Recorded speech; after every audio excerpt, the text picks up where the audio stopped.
There is a version of the Charles and Camilla story that the British establishment spent 30 years trying to make the only version, the version in which a prince fell in love with an unsuitable woman, married the right woman instead, failed at that marriage catastrophically and publicly, and then, after a period of appropriate, institutional penance, was permitted to formalize the relationship that had been the complicating thread running through the entire catastrophe.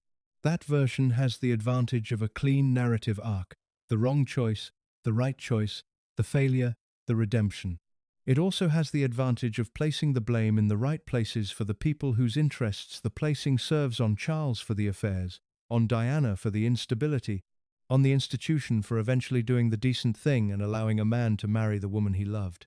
The version is not false in its broad outline. The broad outline is accurate enough.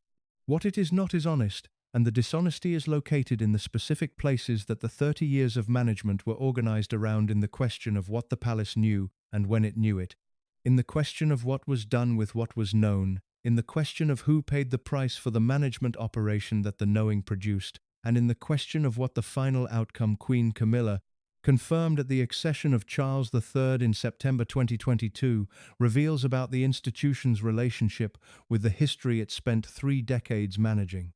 The honest version begins earlier than the official one. It begins in 1970 at a polo match in Windsor Great Park, where a 22-year-old woman named Camilla Shand introduced herself to the heir to the throne with a joke about her great-grandmother and his great-great-grandfather that was either the most perfectly calculated opening line in the history of royal courtship, or the most perfectly natural expression of a personality whose social ease and directness were genuine rather than performed.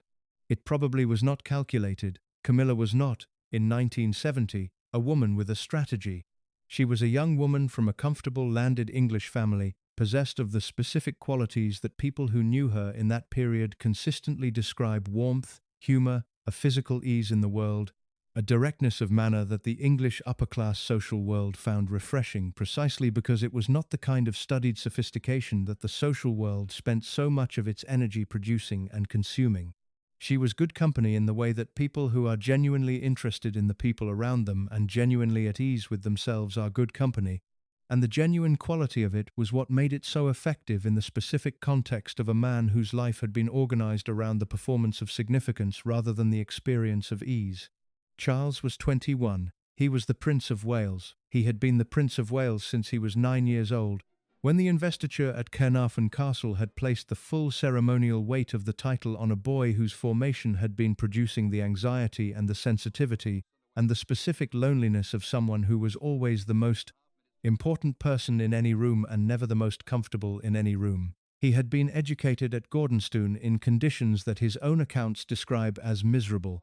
He had been through the naval career that was the Windsor formation's required masculine right. He was 21 and he was the heir, and the world around him was organized entirely around what he was rather than who he was, and the distinction between those two things had never been more acutely felt than in the period when he was old enough to understand it and young enough to still hope that something might bridge it. Camilla bridged it, not permanently, not completely, but in the specific way that the right person at the right moment can bridge exactly the gap that the wrong context has been producing. She treated him like a person rather than a position. She was interested in him specifically rather than in what he represented. She was funny in a way that made him funny in response, which is the specific gift of people who bring out the best in the people they are with by being genuinely themselves, rather than performing the version of themselves that the other person's significance seems to require. They fell in love. The falling was real.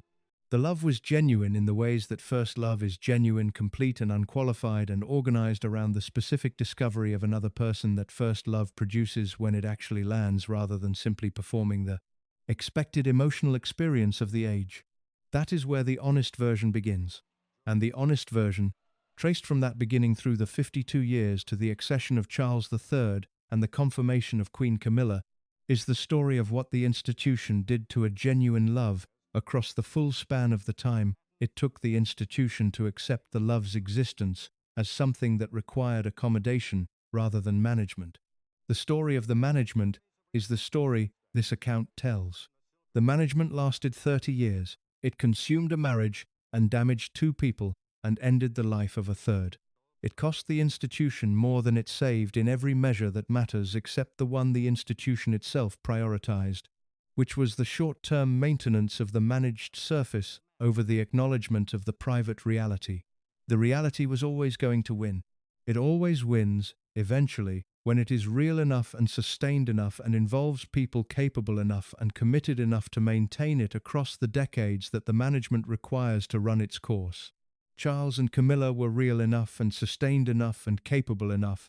The institution managed the reality for 30 years and then accepted it, and the acceptance is what the coronation of Charles III and the confirmation of Queen Camilla represents: the institution's acknowledgement, delivered in the most formal possible terms, that the management had failed and that the reality had won. The people who paid for the management's 30 years of operation are the subject of this account alongside the management itself.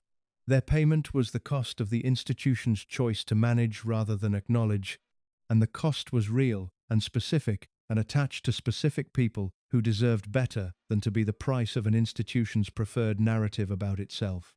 This is the story of the marriage the palace spent decades trying to hide. It is also the story of what hiding costs. If you're enjoying this story so far, don't forget to hit the like button and subscribe. Drop a comment telling me where in the world you're watching from. I love hearing from you. The relationship between Charles and Camilla, that began at the polo match in Windsor Great Park in 1970, developed with a speed and a naturalness that the people who observed it in its early period describe with a consistency that reflects the genuine quality of what was developing rather than the retrospective romanticization that the subsequent history of the relationship has generated in some of the accounts. They were in each other's company frequently in the months following the introduction. The social world of the English upper class in the early 1970s was a world organized around the specific seasonal calendar of events: the racing, the polo, the country, house weekends, the London social season that placed the same relatively small group of people in the same contexts repeatedly across the calendar year, creating the specific conditions of sustained proximity that allow relationships to develop with the ease and the naturalness that structured social occasions facilitate. Charles and Camilla moved through the same circuit. They appeared at the same events. The proximity was not manufactured. It was the natural product of the social world they both inhabited, and the relationship that developed within it was the natural product of the genuine qualities of the two people involved, rather than the deliberate construction of anyone whose interests were served by the development. The qualities that each found in the other are documented in enough consistent accounts from people who were close to both of them during the relevant period to support a clear picture of what the relationship was based on and why it developed with the speed and the naturalness that the accounts describe. What Charles found in Camilla was, at its simplest and its most significant, the specific experience of being genuinely liked. Not admired, not deferred to, not treated with the combination of reverence and self-consciousness that his position produced in almost everyone he encountered in the normal course of his institutional life. Genuinely liked, in the way that a person likes another person when the liking is for the person rather than for what the person represents, and when the expression of the liking is organized around the other person's actual qualities rather than around the performance of appropriate regard for their position. He was funny when he was with her, not the strained humor of someone performing ease in a context where ease does not come naturally, but the genuine humor of someone who has found a person in whose company the ease is real rather than performed.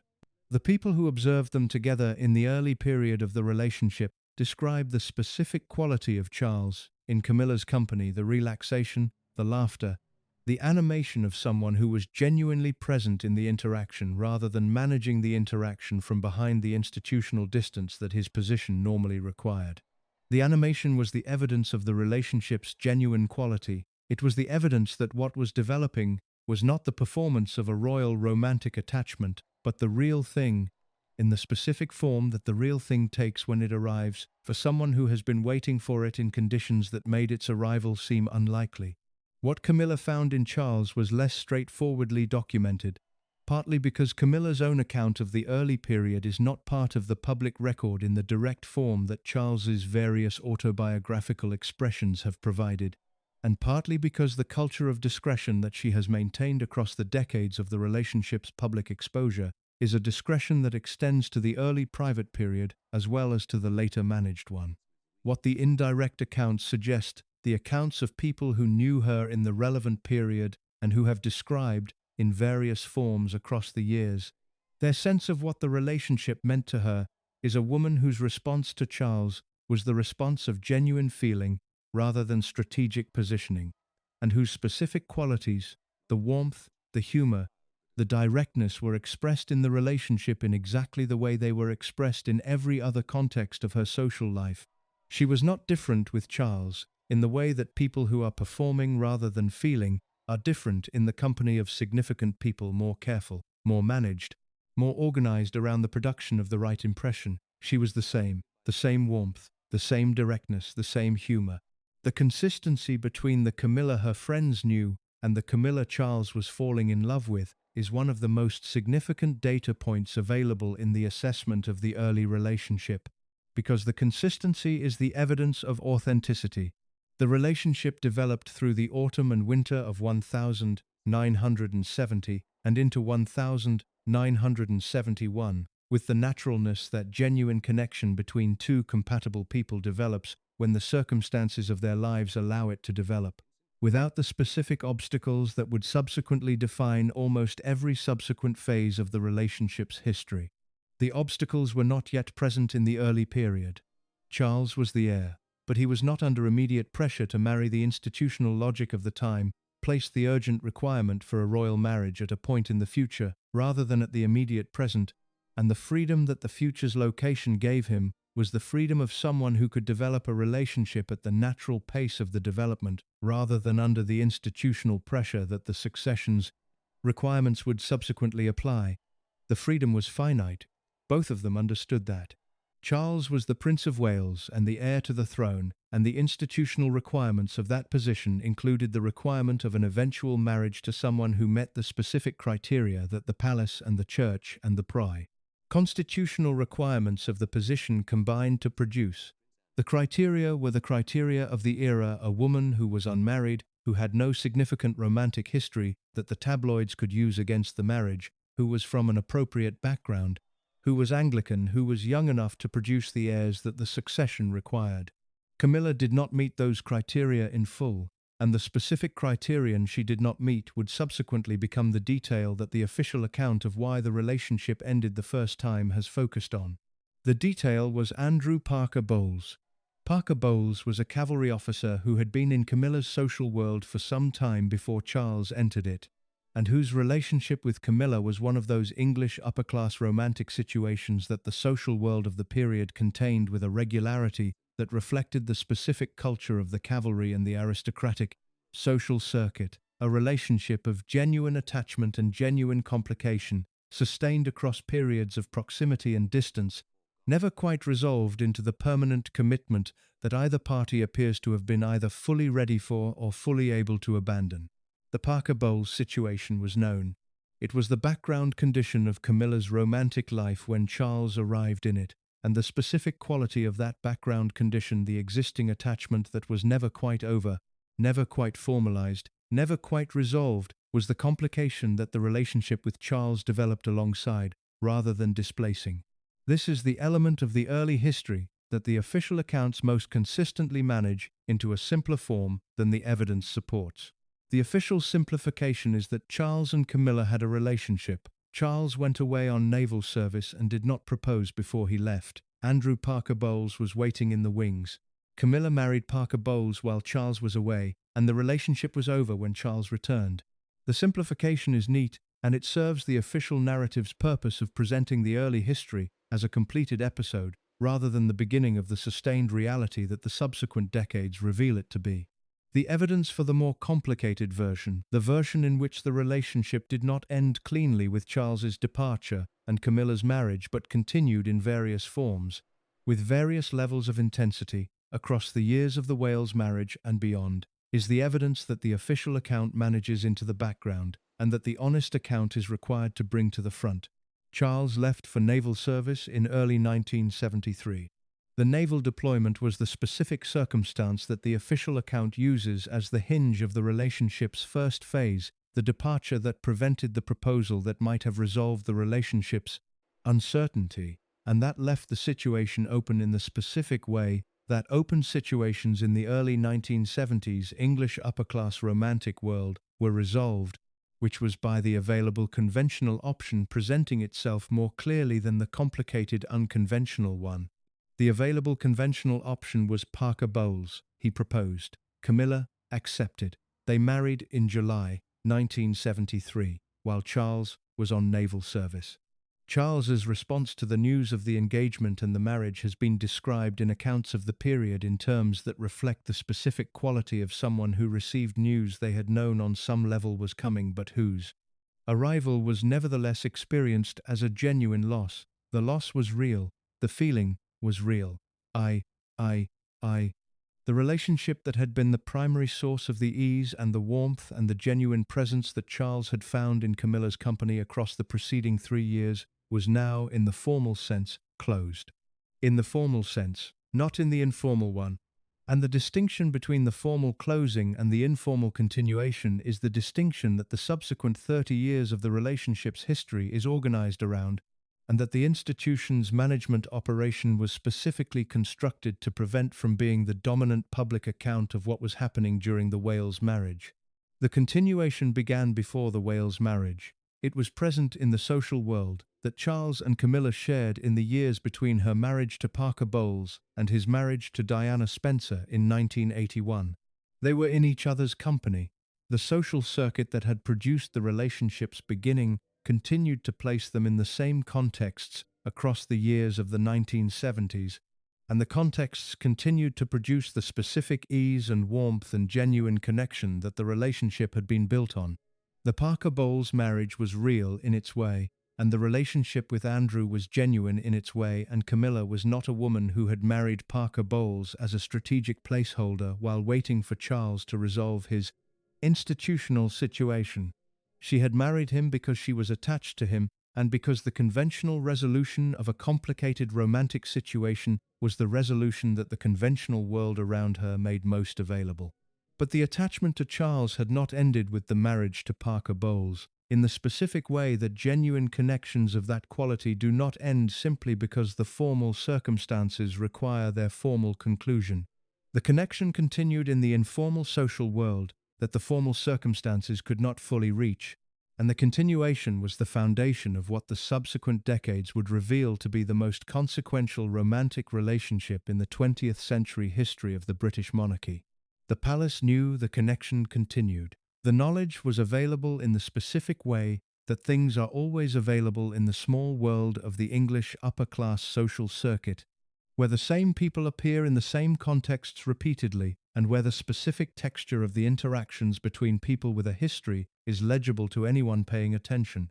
The people paying attention in the relevant world were the people whose professional function included the monitoring of Charles's social world for exactly this kind of complication: the private secretaries, the household officials, the courtiers whose job was to assess the landscape of the heir's personal life against the requirements of the institutional position he would eventually occupy.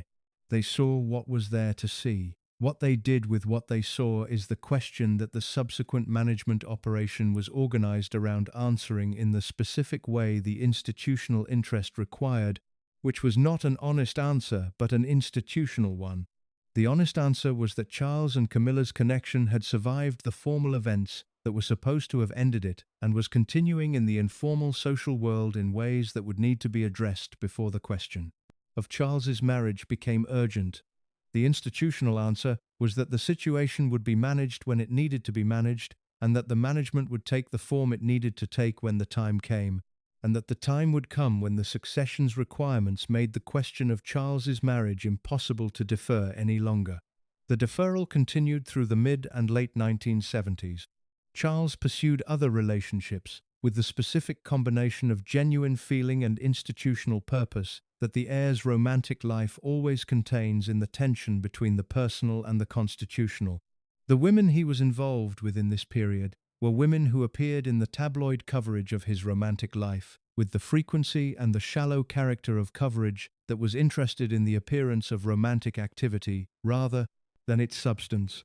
The substance was elsewhere. The substance was in the relationship that the tabloid coverage of the era was not yet organized around examining, because the examination would have required looking at the informal social world rather than the managed public one, and the informal social world was organized around the specific discretion that the code of the relevant world imposed on the people inside it. The code held, the management continued, the deferral extended, and somewhere in the late 1970s, the institutional pressure on Charles to find the appropriate wife became too urgent to defer any longer, and the search for the appropriate wife was conducted with the institutional logic that the requirements of the position demanded rather than the personal logic that the connection with Camilla might have produced if the institutional requirements had been organized around different criteria. The search produced Diana Spencer. The choice of Diana Spencer produced the Wales marriage. The Wales marriage produced everything that followed. Everything that followed was the consequence of the institution's choice to manage the Charles and Camilla connection rather than acknowledge it, and to find the appropriate wife for the heir with the criteria of the institution's requirements rather than the criteria of the heir's actual emotional life. The choice was made, the marriage was arranged, the connection with Camilla was managed into the official background where it remained, officially, for the duration of the Wales marriage. Unofficially, it remained exactly where it had always been. That was the problem the management had created. That was the problem the management spent 30 years failing to resolve. The institutional process through which Diana Spencer became the Princess of Wales has been examined in more detail and from more angles than almost any other episode in the modern history of the British royal family. And the examination has produced a body of analysis that ranges from the sympathetic Diana as the victim of an institution that selected her for her suitability and discarded her for her humanity to the institutional, the Wales marriage as a constitutionally necessary arrangement that failed for reasons that neither party could have fully predicted. Both analyses contain partial truths, and both omit the specific element that makes the choice of Diana comprehensible in a way that neither the sympathetic nor the institutional version fully produces, which is the element of the Charles and Camilla connection and its specific role in shaping the requirements that the institutional search for Charles's wife was organized around. The connection was the background condition. The search for Diana was the foreground activity.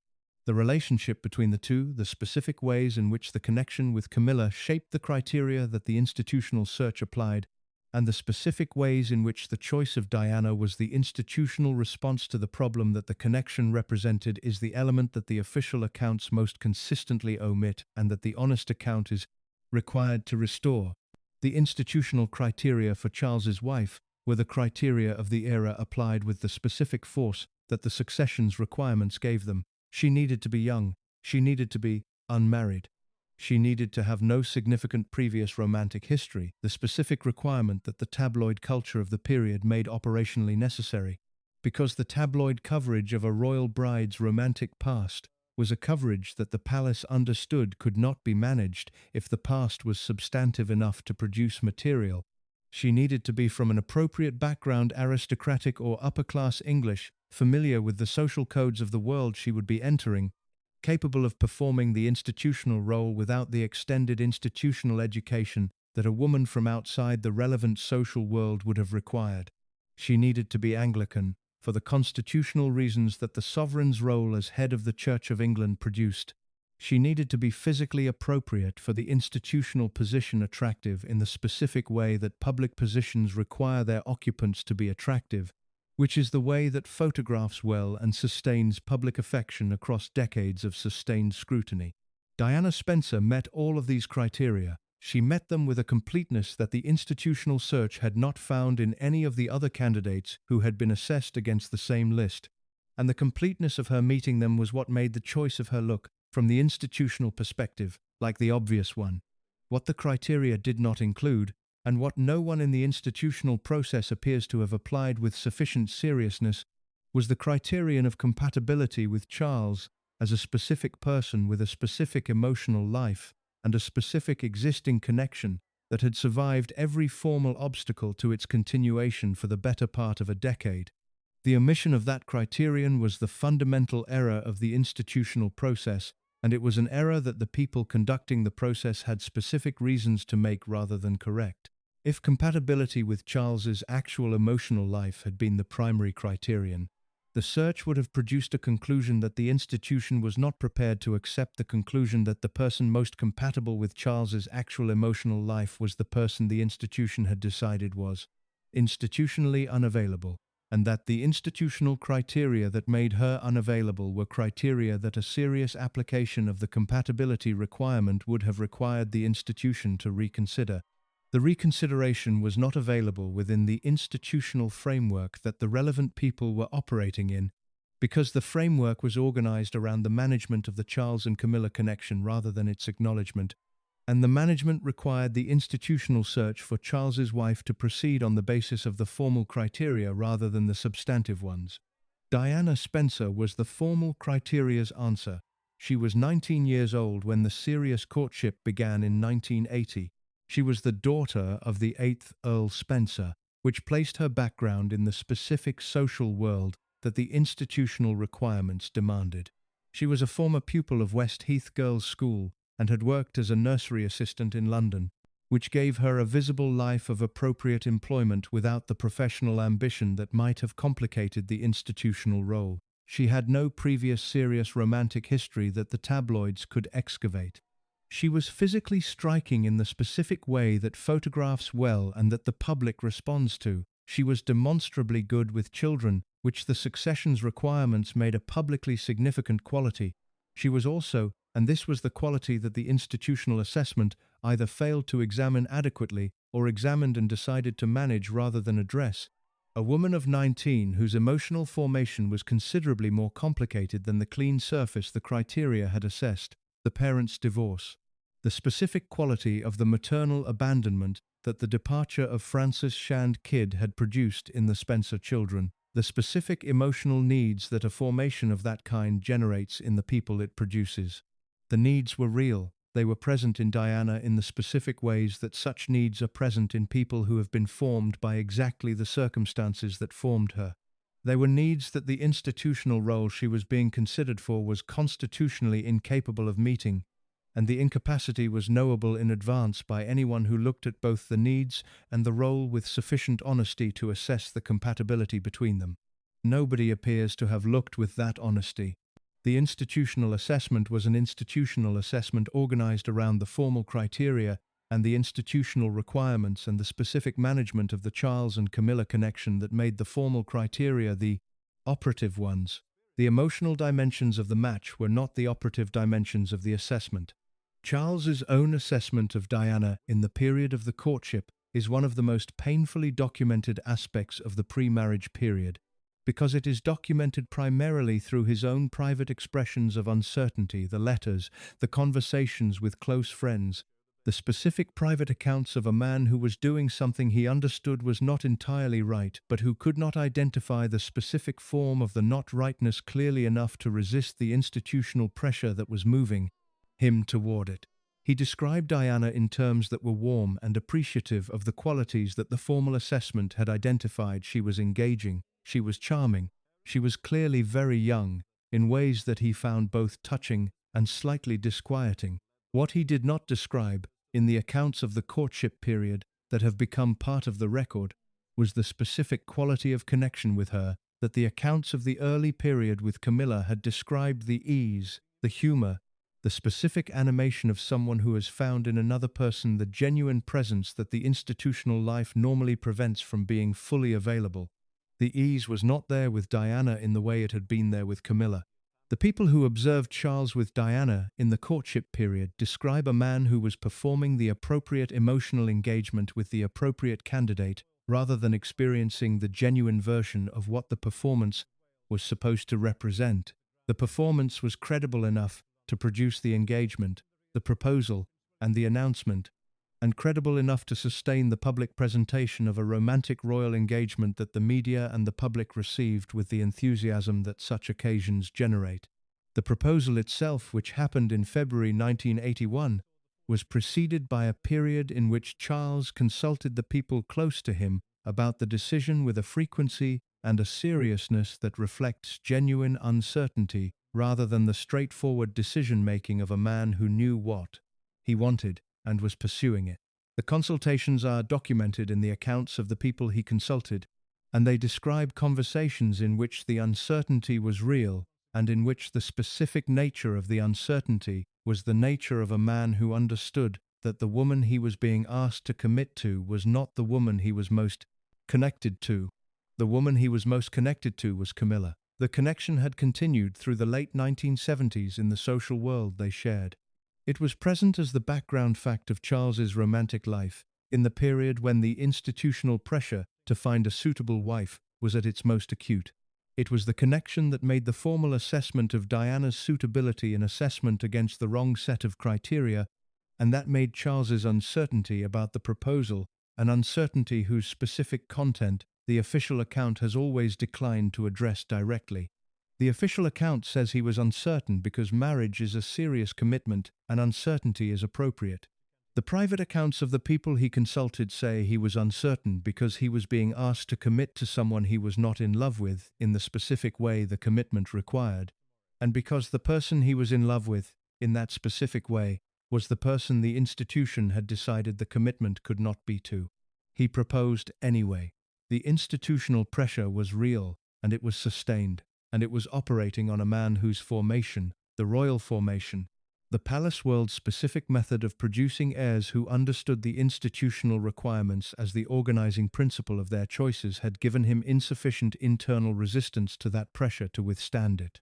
When the pressure was applied with the full force that the succession's urgency produced, the engagement was announced on the 24th of February 1981. Diana Spencer was 19 years old. Charles was 32. The age gap was commented upon in the coverage with the specific tone of an observation that was noted without being examined, because the examination would have required looking at the specific circumstances of a 19-year-old woman's suitability for the institutional role she was being prepared for in ways that the celebratory atmosphere of the announcement did not support. The cost of the choice was not immediately visible. The costs of institutional choices rarely are. They accumulate across the years of the choice's consequences, in the specific ways that the wrong match between a person and a position always accumulates consequences through the daily friction of living in conditions that are not suited to the person living in them, through the specific emotional deficit of a formal commitment that lacks the informal connection that genuine commitment requires, through the gradual widening of the gap between what the position requires and what the person inside it is capable of producing. The cost was paid over 15 years of the Wales marriage by both of the people inside it, and by the third person whose connection to one of them was the specific background condition that the marriage's institutional logic had been organized around managing.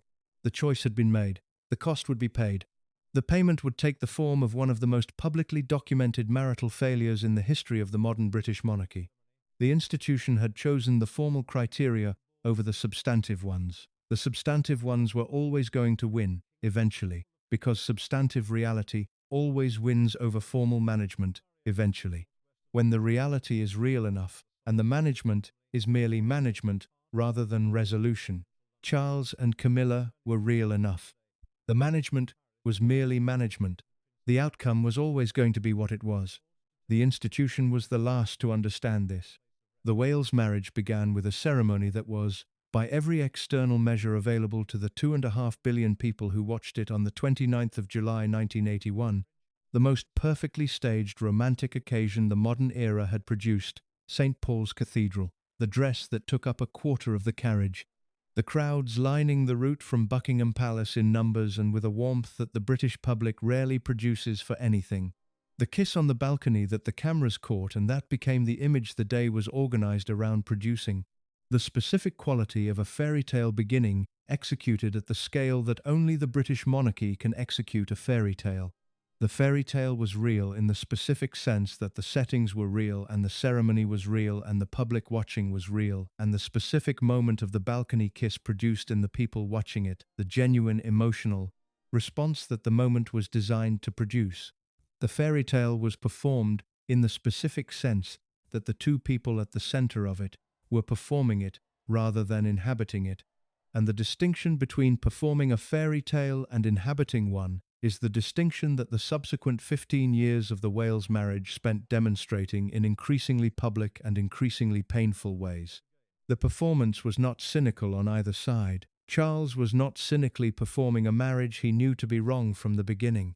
Diana was not cynically accepting a position whose conditions she had assessed with cold eyes and found acceptable on purely strategic grounds.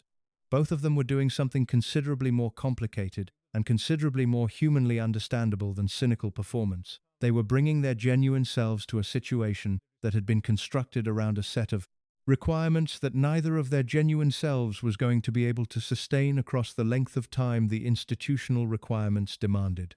Charles brought to the marriage a man whose most significant existing connection was to another woman and who had understood, at some level throughout the courtship and the engagement, that the marriage he was entering was not the resolution of his emotional life but the institutional management of it. The management was what the institution required. He had been formed through a lifetime inside the institution to understand and prioritize what the institution required. He had proposed, he had committed, he was married. He was also in love with Camilla Parker Bowles in the specific way that the formation of the previous decade had made him in love with her, not simply as a romantic attachment that could be managed and reduced through the exercise of will and institutional commitment, but as the person who had given him the specific experience of being genuinely known and genuinely liked that his institutional formation had made so rare and so significant that its absence from his marriage was felt as something more than a deficit.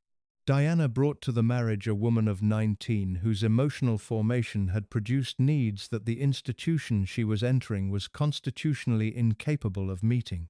The specific needs for consistent presence, for genuine intimacy, for the kind of sustained emotional engagement that the person you have married provides when the marriage is functioning as a real partnership rather than an institutional arrangement, were needs that any young woman entering a serious marriage would have had, and that this specific young woman had with the additional intensity that her specific formation had produced. The institution she was entering was not organized around meeting those needs. It was organized around the performance of the institutional role, the public appearances, the official functions, the sustained management of the monarchy's public image through the specific performances that its members were required to provide. The management of those performances consumed the time and the energy and the attention of the people inside the institution in ways that left little of each for the specific quality of sustained personal engagement that Diana's needs required. Charles's attention was additionally divided in the specific way that a man whose most significant connection is to someone other than his wife has his attention divided not simply by the institutional demands of his position, but by the specific presence in the background of the marriage's daily life, of the relationship that the marriage had been supposed to replace and that was continuing in the informal social world rather than ending cleanly in the way the institutional management had required it to end. The continuation of the Camilla relationship during the Wales marriage is the dimension of the marriage's history that the official accounts manage most carefully, partly because it is the dimension most damaging to the sympathetic reading of Charles's position, and partly because it is the dimension that most directly implicates the institutional decision-making that produced the marriage. In the first place, the relationship did not end with the Wales marriage. The evidence for its continuation is substantial, documented across multiple independent sources, and consistent in its direction in ways that make the alternative account that the relationship was suspended during the marriage and only resumed after the separation an account that the evidence does not support. It continued, not with the daily proximity and the sustained emotional intimacy of a fully operative relationship, the specific circumstances of the marriage, the public scrutiny, the institutional management of Charles's social world, all placed constraints on the relationship's form that the pre-marriage period had not contained. But it continued in the specific forms that were available within those constraints, and the availability of those forms was itself the evidence of the institutional decision to manage the connection rather than require its genuine termination. The forms it took in the early years of the marriage were the forms of the existing social world, the same social circuit that had sustained the connection through the period of Camilla's marriage to Andrew Parker Bowles, continued to provide the contexts in which Charles and Camilla could be in each other's company in ways that the formal circumstances of both their marriages technically allowed. House parties, hunting, weekends. The specific social occasions of the English countryside world that both of them moved through as regular participants, and that the institution's management of Charles's social life had not and could not entirely reorganize. Around the prevention of their proximity, Diana knew. Not at the beginning had the specific quality of a 19-year-old's genuine excitement about the extraordinary life she was entering and the specific hopefulness about the marriage's potential that the wedding's fairy tale quality had produced. But the knowing arrived, gradually, and then, not gradually at all, through the specific accumulation of evidence that the marriage's daily texture provided to a woman who was paying close attention to the texture because the texture was the primary available data about her actual situation. The bracelet was the specific incident that has become the most documented moment of the early knowing. The bracelet was a piece of jewelry that Charles had commissioned as a gift, engraved with the letters G and F Girl Friday, the nickname he used for Camilla before the wedding. Diana discovered the bracelet in the possession of Charles's staff in the days before the honeymoon. The specific quality of the discovery, the engraved initials, the timing, the evidence of a relationship whose existence the marriage was supposed to have concluded, was the discovery of a woman who had entered the marriage with the hope that the institutional arrangement would develop into the genuine thing, and who was being told, by the specific object in front of her, that the genuine thing was located elsewhere. The knowing produced the specific emotional response of someone who had been promised one thing and delivered another, and the response was the beginning of the specific dynamic that the Wales marriage's subsequent history is the extended documentation of. Diana's needs became more acute as the distance between what the marriage was supposed to be and what it actually was became clearer to her. Charles's ability to address those needs was reduced by the specific division of his emotional attention and by the institutional formation that had made managing the situation the available response rather than genuinely engaging with it. The distance between what Diana needed and what Charles was able to provide grew. The management of the distance grew alongside the distance itself, because the institutional machinery around the Wales marriage was organized around the management of the public presentation rather than the resolution of the private reality, and the management required more elaborate operation as the private reality became more complicated. The specific complications of the marriage's middle years, the eating disorder, the depression, the specific psychological consequences of sustained emotional deficit in the conditions of maximum public scrutiny, are documented in enough detail across enough independent sources to constitute a clear picture of a woman whose interior life was in significant distress and whose institutional environment was responding to that distress with the management tools it had available rather than the genuine support that the distress required. The management tools were the tools of the palace world, the household machinery, the medical and psychological professionals whose involvement was managed to prevent the private difficulties from becoming publicly visible, the specific management of Diana's public appearances to maintain the required performance in conditions where the performance was becoming increasingly difficult to sustain. Charles's specific role in the marriage's difficulties is the element that the various accounts of the period disagree about most sharply, partly because Charles's own account of the period has been managed with the specific care of someone whose institutional position required a particular version of events, and partly because Diana's account of the period was documented with the specific directness of someone who had decided that the management of the official version was no longer something she was willing to sustain. Diana's account, delivered through Andrew Morton and through the Panorama interview of 1995, describes a marriage in which the emotional abandonment was real and sustained, in which the specific evidence of the continuing Camilla relationship was a presence throughout the marriage's duration, and in which the institutional machinery was organized around maintaining the public performance rather than addressing the private reality. The institutional machinery's organization around maintaining the public performance was the management operation this account is documenting, and the Wales marriage was the longest and the most consequential episode in the operation's history. The management ran for 15 years. It consumed the marriage's public credibility, it consumed Diana's welfare, and it ultimately produced the specific crisis of the institution's relationship with the public that Diana's death in 1997 represented. The crisis was the consequence of the management, The management was the consequence of the institutional choice to address the Charles and Camilla connection through management rather than acknowledgement. The choice had been made before Diana entered the marriage. The consequences were paid by Diana across the 15 years of her participation in the management's most expensive episode. The marriage was not going to work. The people conducting the institutional process that produced it either did not know that or knew it, and decided that the management of the fact was preferable to its acknowledgement. In either case, the decision was made, Diana was selected, the marriage was arranged, the management began. The management ran for 15 years and produced a human cost that the institution has never fully accounted for. The accounting begins here.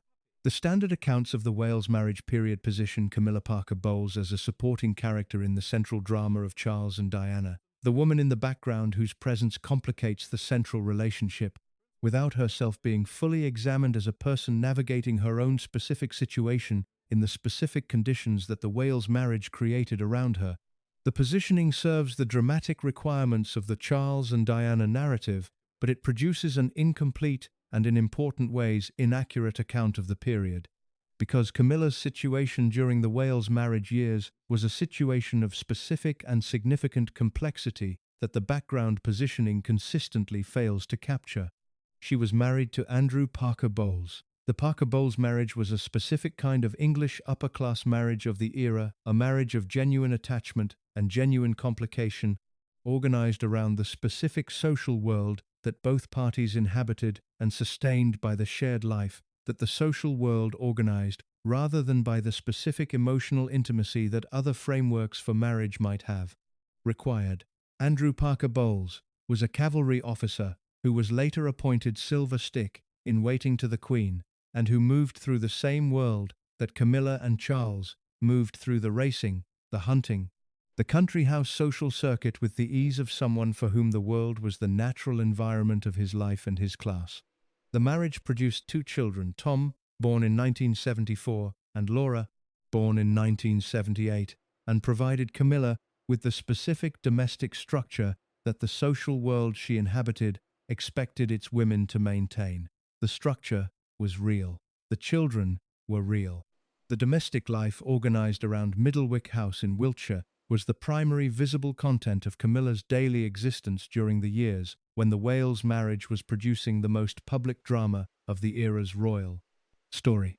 The domestic life and the continuing connection with Charles coexisted during those years in the specific way that things coexist in the English upper-class social world when the world's code of discretion is functioning alongside each other in the same social circuit, with the specific management of the knowledge that coexistence requires from the people who possess it. The people who knew. The people who knew maintained the code maintained the coexistence. Andrew Parker Bowles' specific knowledge of and response to the continuing connection between his wife and the Prince of Wales is one of the most carefully managed aspects of the entire period, because it is the aspect that most directly raises the question of how the coexistence was sustained within the formal structure of the Parker Bowles marriage. The management of the question in the official accounts has been the management of studied vagueness accounts that acknowledge the eventual divorce of the Parker Bowles marriage in 1995 without examining the specific conditions of the marriage across the preceding years in the terms that the available evidence would support. The available evidence assembled from the fragmentary accounts that the code of the relevant world has allowed to escape its containment supports the conclusion that Andrew Parker Bowles's relationship with the continuing Charles and Camilla connection was a relationship of managed knowledge rather than genuine ignorance that he understood, with the understanding of a man who moved through the same social world and had been in the relevant social circuit long enough to possess accurate knowledge of its actual dynamics, what the connection was and what it meant, and that the management of his response to that knowledge was the management of someone whose own institutional and social position gave him specific reasons to accommodate the situation rather than confront it. The specific reasons are not difficult to identify for anyone familiar with the social and institutional world of the relevant period. Andrew Parker Bowles was a cavalry officer whose career and whose social position were organized around the same institutional world that Charles's position centered. The social world that sustained the Parker Bowles marriage was the same social world that sustained the Charles and Camilla connection, and the accommodation of the connection within the Parker Bowles marriage was, in the specific logic of that world, the accommodation that the world's social and institutional structure made the most available and most practically sensible response. The accommodation is not the same as approval or indifference. It is the specific management that powerful social worlds impose on the people inside them when the alternative to management direct confrontation of a situation involving the heir to the throne is a confrontation whose social and institutional costs are visible and immediate, while the management's costs are slower and less immediately apparent. Camilla's own position during the Wales marriage years was the position of someone navigating two sustained relationships simultaneously, in conditions of maximum public visibility around one of those relationships and maximum private management around the other.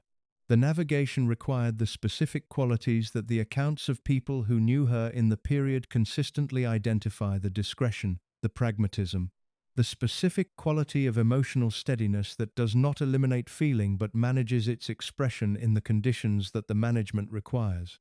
The public exposure that arrived in 1993 with the publication of the recorded intimate telephone conversation between Charles and Camilla, the Camillagate tape, whose specific content became one of the most widely discussed elements of the royal story's middle period, represented the point at which the management of the connection's invisibility in the public record failed in the Pren's most direct and most damaging way available. The tape was the product of a recorded telephone conversation from 1989, whose recording and eventual publication were the products of the specific surveillance culture that the tabloid press of the era had developed around the royal family, and that the palace's management of press access had been unable to entirely prevent. The conversation was intimate in the specific sense that private conversations between people in a genuine relationship are intimate, the specific language of people who know each other well and are comfortable with each other in namaste, ways that formal relationships are not comfortable, whose communication reflects the genuine ease of a long-standing connection rather than the managed performance of appropriate emotional engagement. The publication of the tape was devastating to Camilla's public position in ways that the official account of the period documents, and that the actual experience of the devastation in the context of Camilla's daily life has never been fully examined. She was a private individual in the formal sense, not a member of the royal family, not a public figure in the sense that the Princess of Wales was a public figure, not someone whose public positioning had been managed by the institutional machinery in the way that the official members of the royal family were managed. She became, overnight, one of the most publicly known and most publicly discussed women in the country, in circumstances whose specific quality, the intimate tape, the confirmation of the affair, the public understanding of what the Wales marriage's private reality had been were circumstances of maximum exposure and maximum damage in the specific public culture of 1993 Britain. The damage was real, and it was felt, and it was the product of a management failure whose origins lay not in Camilla's own conduct, but in the institutional decisions made long before Camilla became the primary visible target of the public's response to those decisions. The decisions that had produced the Wales marriage, the decisions that had managed the Charles and Camilla connection throughout the marriage rather than addressing it, the decisions that had created the conditions in which the tape's publication produced the specific damage it produced. Those decisions had been made by the institution and by the people operating within the institution's framework. The damage was paid by Camilla. The payment took the specific form of public exposure and public hostility on a scale that private individuals in the formal sense are rarely required to manage. In conditions where the institutional machinery that had managed the information whose exposure produced the hostility was not a machinery available to Camilla in the way it was available to the institution's formal members. She had no press secretary, she had no official communications function, she had no palace spokesperson. She had the code of discretion and the support of the people in her private world, and the specific pragmatic steadiness that the accounts of the period describe as the primary quality through which she managed the experience of being the most publicly hated woman in Britain for a period whose length is difficult to define precisely, but whose reality is not difficult to document. The Parker-Bowles marriage ended in divorce in 1995. The divorce was managed with the specific discretion that the relevant world's code required, and that both parties appear to have maintained with genuine commitment to the management rather than the dramatic alternative. It produced two adults whose shared children and shared social world made the continued organization of their lives around the management of the relationship's formal conclusion rather than its public drama, the practical and the test social reality of their subsequent years. Camilla's life in the years between the Parker-Bowles divorce and the Wales divorce in 1996, and the subsequent years of the rehabilitation operation, was the life of a woman who was navigating the aftermath of a public exposure of the most intimate dimensions of her private life, while also navigating the continuation of the relationship whose exposure had produced the damage and the institutional and social conditions in which that continuation was now more formally available than it had been during the years of the Wales marriage. The continuation was more formally available because the formal obstacles to its formal acknowledgement were being progressively removed: the Parker-Bowles divorce, the Wales separation, the eventual Wales divorce, the progressive loosening of the institutional management that had kept the connection in the informal background of the public record throughout the preceding decades. But the progressive removal of the formal obstacles did not remove the social and reputational damage that the Camillagate exposure had produced, and the rehabilitation of Camilla's public position was the specific long-term project that the continuation's formal availability required before the relationship could reach the formal institutional acknowledgement that its actual significance had always deserved. The rehabilitation was the next chapter of the management operation. It was the most deliberate and the most professionally executed of the operation's various phases, and it produced, over the course of the decade between 1997 and 2005, the specific change in Camilla's public position that the 2005 marriage and the 2022 confirmation of her queenship represent as their outcome. The rehabilitation story is the story of the management operation in its most overt and most documentable form, and it requires the detailed examination that the subsequent parts of this account provide. The question of what the palace knew about the Charles and Camilla relationship during the Wales marriage, and when it knew it, and what it chose to do with what it knew, is the question that the institution has most consistently declined to engage with in the direct terms that the question's importance warrants. And the declination is itself the answer, in the specific sense that institutional choices about what to acknowledge and what to manage are always revealed as much by the management of the question as by any direct statement about its content. The palace knew.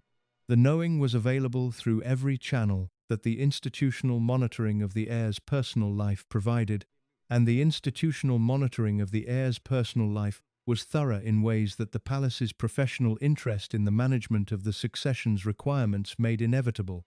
The private secretaries, the household officials, the protection officers, the courtiers whose professional function included the monitoring of Charles's social world against the institutional requirements of his position, these were people who had the professional access and the professional training to observe and assess what was happening in the relevant social world with the accuracy that professional observation produces. What was happening was not obscure or difficult to identify for people with the relevant access. Charles and Camilla were in each other's company in the specific contexts that the social world they shared provided. The protection officers who accompanied Charles to those contexts were present in them. The household staff who managed the communications of Charles's private life were managing communications that reflected the reality of the connection. The courtiers who assessed the social landscape of the heir's personal life were assessing a landscape in which the connection was a consistent and visible feature rather than an occasional or ambiguous one. The knowing was organizational as well as individual. It was not the private knowledge of specific individuals who had observed specific things and maintained that knowledge in personal confidence. It was the institutional knowledge of an organization that had the professional interest and the professional capacity to monitor what was happening, and that had done so with the consistency that the institutional interest required. The institutional knowledge produced a specific organizational response, and the response was the response that the palace's management culture produced for every private reality that the public image required to remain invisible, the management of the knowledge rather than its address. the containment of the information rather than the honest engagement with what the information meant for the institutional decisions that were being made on the basis of a public account that the information directly contradicted. The specific management decisions that the institutional knowledge produced during the Wales marriage years are the decisions that the honest account of the period is required to examine, because they are the decisions that most directly shaped the conditions in which Diana lived across the 15 years of the marriage, and that most directly produced the specific human costs of the management operation. The decision not to intervene in the Wales marriage's private difficulties in ways that address the specific reality of the Charles and Camilla connection was the primary management decision, and it was a decision that was made repeatedly and consistently across the 15 years of the marriage by the people whose institutional function included exactly this kind of decision-making. The decision was made within a framework that the institution's management culture had developed for exactly this kind of situation, a framework in which the institutional interest in the maintenance of the public performance was the primary reference point for the assessment of the available options, and in which the options that addressed the private reality at the cost of complicating the public performance were systematically less available than the options that managed the private reality in service of maintaining the public performance. Within that framework, the decision not to address the Charles and Camilla connection during the Wales marriage was not a failure of the decision-making process, but the product of its correct operation. The framework produced the decision the framework was designed to produce. The decision served the institutional interest in the maintenance of the public performance. The human cost of the decision was paid by the people whose welfare was the secondary consideration in a framework organized around the primary consideration of the institutional image. The specific people whose involvement in the decision-making is most clearly documented in the available accounts include the private secretaries who served Charles during the relevant period, whose professional function placed them in the most direct relationship with both the knowledge and the decisions about what to do with it. The private secretaries who managed Charles' household across the Wales marriage years were people whose professional intelligence and professional access gave them a clearer picture of the actual situation than almost anyone else in the institutional world outside the principals themselves. Their accounts of the period are the accounts most carefully managed by the institutional code of discretion, because they are the accounts that most directly address the specific institutional decision-making whose examination is most damaging to the institution's preferred account of the period.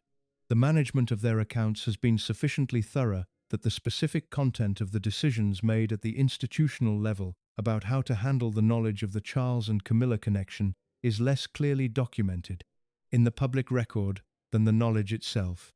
What is clearly documented is the outcome, the consistent decision to manage rather than address, to maintain the public performance rather than engage honestly with the private reality, to continue the Wales marriage as the institutional arrangement it was required to be rather than acknowledging that the arrangement was failing in ways whose human cost was becoming increasingly visible and increasingly serious. The outcome was maintained across 15 years. The maintaining required the sustained organizational commitment of the institutional machinery, the management of the press relationship around the marriage's public presentation, the management of Diana's household in conditions that were becoming progressively more difficult to manage, the management of Charles's social world in ways that maintained the public performance while accommodating the private reality, the management of the courtier world's institutional culture around, the understanding that the management was the appropriate response to the situation and that the alternative was not an available option within the institutional framework that organized the relevant decisions. The management required the active participation of a significant number of people whose professional function placed them inside the knowledge and inside the decision-making about what to do with it. The number of people involved means that the institutional knowledge was genuinely organizational rather than simply individual, and the organizational nature of the knowledge means that the decision to manage rather than address was genuinely institutional rather than simply personal. The institution knew. The institution decided. The decision was to manage. The management ran for 15 years and produced a human cost that the institution has never fully accounted for. Liner. partly because accounting for it would require acknowledging the specific organizational decision-making whose examination the institution has consistently declined. The accounting is here. The institution knew. The institution said nothing. The saying nothing was not the absence of a decision, it was the decision. The decision had consequences. The consequences were paid by the people this account has named. The payment continues in the form of the unacknowledged history that the institution's preferred account of the period continues to present in the place of the honest one. The honest one is here. The recording that became known as the Camillagate tape was made on the 18th of December 1989, at some point during a telephone conversation between Charles, then at Sandringham, and Camilla, then at Middlewick House in Wiltshire. The conversation was intimate in the specific sense that extended private conversations between people in a genuine relationship are intimate, the ease of people who know each other well, the specific humor of people whose years of shared experience have produced a private language, the specific quality of connection whose expression in the conversation's content was the expression of something real rather than the performance of something required. The recording's existence was not immediately known to the people who had been recorded. The surveillance technology that produced it was the technology of the tabloid press's most aggressive era, the era of radio scanners, monitoring mobile telephone frequencies, of the specific technical infrastructure that the competition for royal exclusives had driven the British tabloid industry to develop across the 1980s and early 1990s. The conversation was recorded by someone monitoring the relevant frequency with the specific intention of capturing exactly the kind of material that the recording produced. The tape circulated in the specific underground way that sensitive recordings circulated in the tabloid world of the period, not immediately published, but known to exist in the hands of people whose possession of it was itself a commercial and a professional asset that required management to extract its maximum value. The management of the tape's existence in the period between its making in 1989 and its publication in 1993 was the management of a piece of information whose institutional sensitivity was understood by the people who possessed it, and whose eventual publication was the product of decisions about when the institutional sensitivity was outweighed by the commercial value of releasing what had been held. The publication came in January 1993. In the Australian magazine New Idea, and then almost immediately in the British tabloids, whose competitive dynamic made the decision to publish once one outlet had broken the story essentially automatic for every other outlet that had access to the material. The specific content of the tape, the intimate language, the specific passage about Charles's wish to be reincarnated as Camilla's tampon, whose combination of genuine feeling and bizarre image made it the most quoted element of the tape's content, was published across the full range of the British tabloid press with the specific thoroughness that the story's combination of royal intimacy and sexual content demanded from a tabloid culture operating at the peak of its appetite for exactly this material.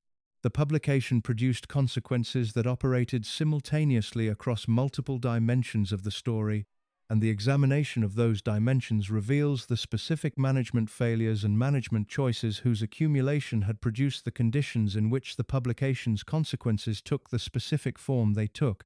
The consequence for Charles was the public confirmation of the private reality that the institutional management had spent 12 years containing, the confirmation that the Wales marriage was the institutional arrangement the fastened.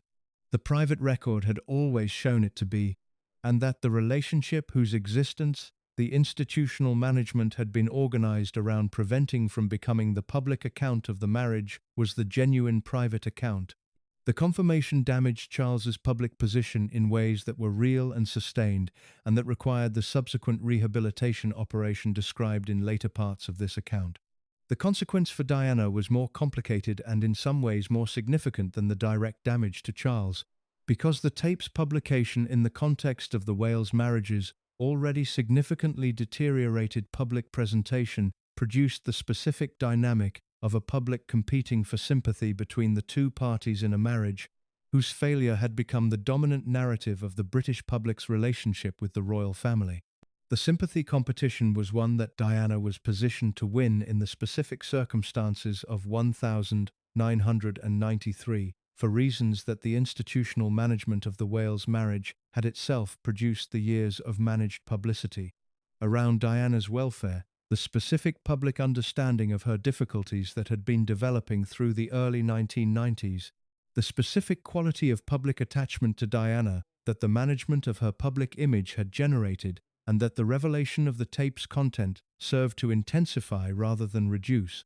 The tape confirmed what many people watching the Wales marriage from the outside had suspected, that the marriage's public presentation was a management operation rather than a genuine partnership, and the confirmation directed the public's response not toward an equal assessment of both parties, but toward the specific sympathy for the party who had been the management operation's primary human cost. Diana was that party. The public understood this. The public response reflected the understanding. The consequence for Camilla was the most directly personal and the most immediately damaging of the tape's publication's effects. And it is the consequence that the standard accounts of the period examine least carefully, possibly because Camilla's position as the person whose relationship with Charles was the reason the management operation existed in the first place makes her the least sympathetic figure in the standard account's moral architecture. The standard moral architecture is too simple. Camilla was not the villain of the period, whose exposure was the appropriate consequence of her conduct. She was a person whose genuine connection with another person had been managed by an institution into the background conditions of that person's disastrous marriage, and whose public exposure as the result of a surveillance operation that the institution's management failures had made possible was the consequence of the institution's choices rather than her own. The public response to the tape's publication was the response of a public that had absorbed, through 15 years of the management operation's output, a specific account of the Wales marriage in which Diana was the suffering figure and Charles was the inadequate husband, and the third party was the villain whose existence explained the marriage's failure.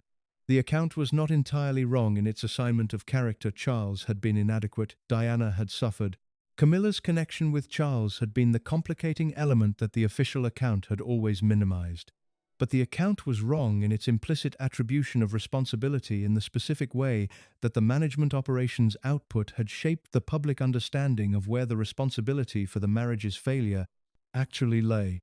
The responsibility lay primarily with the institutional decisions that had produced the marriage in the first place and sustained it through 15 years of mounting evidence that the marriage was producing consequences whose human cost the institution was choosing to manage rather than address. The institution was not a character in the public moral drama that the tape's publication produced. The institution was the management operation that had shaped the drama's conditions and that retreated into the background management role when the drama's consequences became visible, leaving the principals to absorb the public response to the conditions the institution had created. The management of the institutional response to the tape's publication was the management of the standard mechanism's careful silence from official sources, the management of the press relationship around the specific story in ways that shaped the coverage toward the least institutionally damaging version, the management of Charles's public appearances and communications to maintain the required public performance in conditions that the tape's content had made considerably more difficult to perform. The management continued. The damage was real, and the management was insufficient to contain it completely, but the management continued in the specific form it had always taken: the maintenance of the public surface over the private reality, the organizational commitment to the managed account over the honest one, the institutional refusal to engage with the substance of what the tape had revealed about the institutional decisions that had produced the conditions in which its publication was possible. The tape revealed the genuine connection. The genuine connection was always what the management had been organized around containing. The revelation did not end the management. It simply made the management harder and more expensive, and eventually, across the subsequent years of the management operation's continued application, impossible. The impossible arrived in stages across the years between 1993 and 2005, as the institutional management of the Charles and Camilla connection moved from the containment of the private reality to the managed rehabilitation of the public one. The rehabilitation is the next chapter. The tape is where the containment ended. The ending of the containment was the beginning of the acknowledgement that the institution had been managing rather than making for 30 years. The formal announcement of the separation of the Prince and Princess of Wales in December 1992, made to the House of Commons by the Prime Minister John Major, was the institutional acknowledgement of a private reality that had been the subject of sustained management for the preceding several years. The announcement was presented in terms that the institutional requirement for managed disclosure demanded careful, formal, organized around the minimum necessary acknowledgement of the minimum necessary facts, with the maximum available management of the implications that the minimum acknowledgement would generate. The minimum acknowledgement was that the separation had occurred. The maximum management of the implications was the management of the specific questions that the separation's announcement immediately raised about the future of the monarchy, about the succession, about the constitutional implications of a separated Prince of Wales, and about the specific relationship whose existence the institutional management had been organized around containing and whose connection to the separation's causes the announcement was specifically organized around not addressing. The specific relationship was Camilla. The announcement did not mention her. The institutional management of the announcement's content had been organized, among other things, around the prevention of Camilla's explicit appearance in the official account of the separation's causes, because the explicit appearance of Camilla in that account would have required the institution to address the specific history of its management of the Charles and Camilla connection in ways that the institutional interest in the maintained account of the period required to remain unaddressed. The management of Camilla's absence from the official account of the separation was consistent with the management of her absence from every previous official account of the Wales marriage's difficulties, and it was conducted through the same mechanisms: the management of the press relationship, the management of the official communications, the management of the institutional atmosphere around the specific people whose professional function included the production of the official account. The management was partially effective. The official account did not mention Camilla. The unofficial account, the one that the public had been assembling from the available evidence across the preceding years, and that the Camillagate tape had most recently and most directly contributed to, was the account that the public was operating with regardless of what the official account said or didn't say. The gap between the official account and the public understanding had been one of the consistent features of the Wales marriage's management from its beginning, and the separation announcement was the episode in which the gap was most visible and most consequential, because the announcement was the moment at which the institutional management of the public account was most directly tested against the public's own understanding of the situation.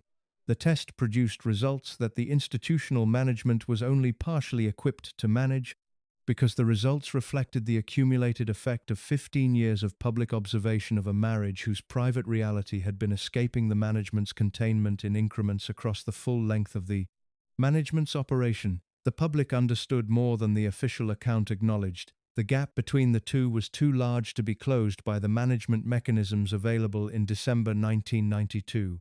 Diana's role in the separation and in the management of its public account is the dimension of the period that the standard accounts examine most extensively, because Diana's specific conduct, the Morton book, the Panorama interview, the specific decisions she made about how to manage her own public account of the marriage's failure, was the most visible and the most dramatically consequential dimension of the separation's management.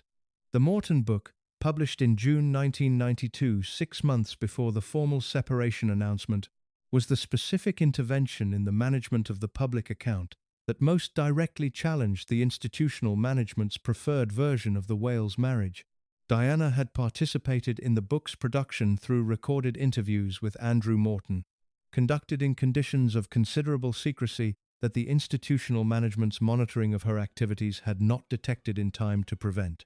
The book's content: Diana's account of the marriage's private reality, including the eating disorder, the depression, the specific evidence of Charles's Camilla connection, the institutional management's response to her difficulties, was the most direct challenge to the managed account that the public record had yet produced, because it was a challenge from the inside rather than the outside, from someone whose proximity to the private reality was unambiguous and whose account of it was delivered in the first person rather than through the managed third-person distance of institutional communications.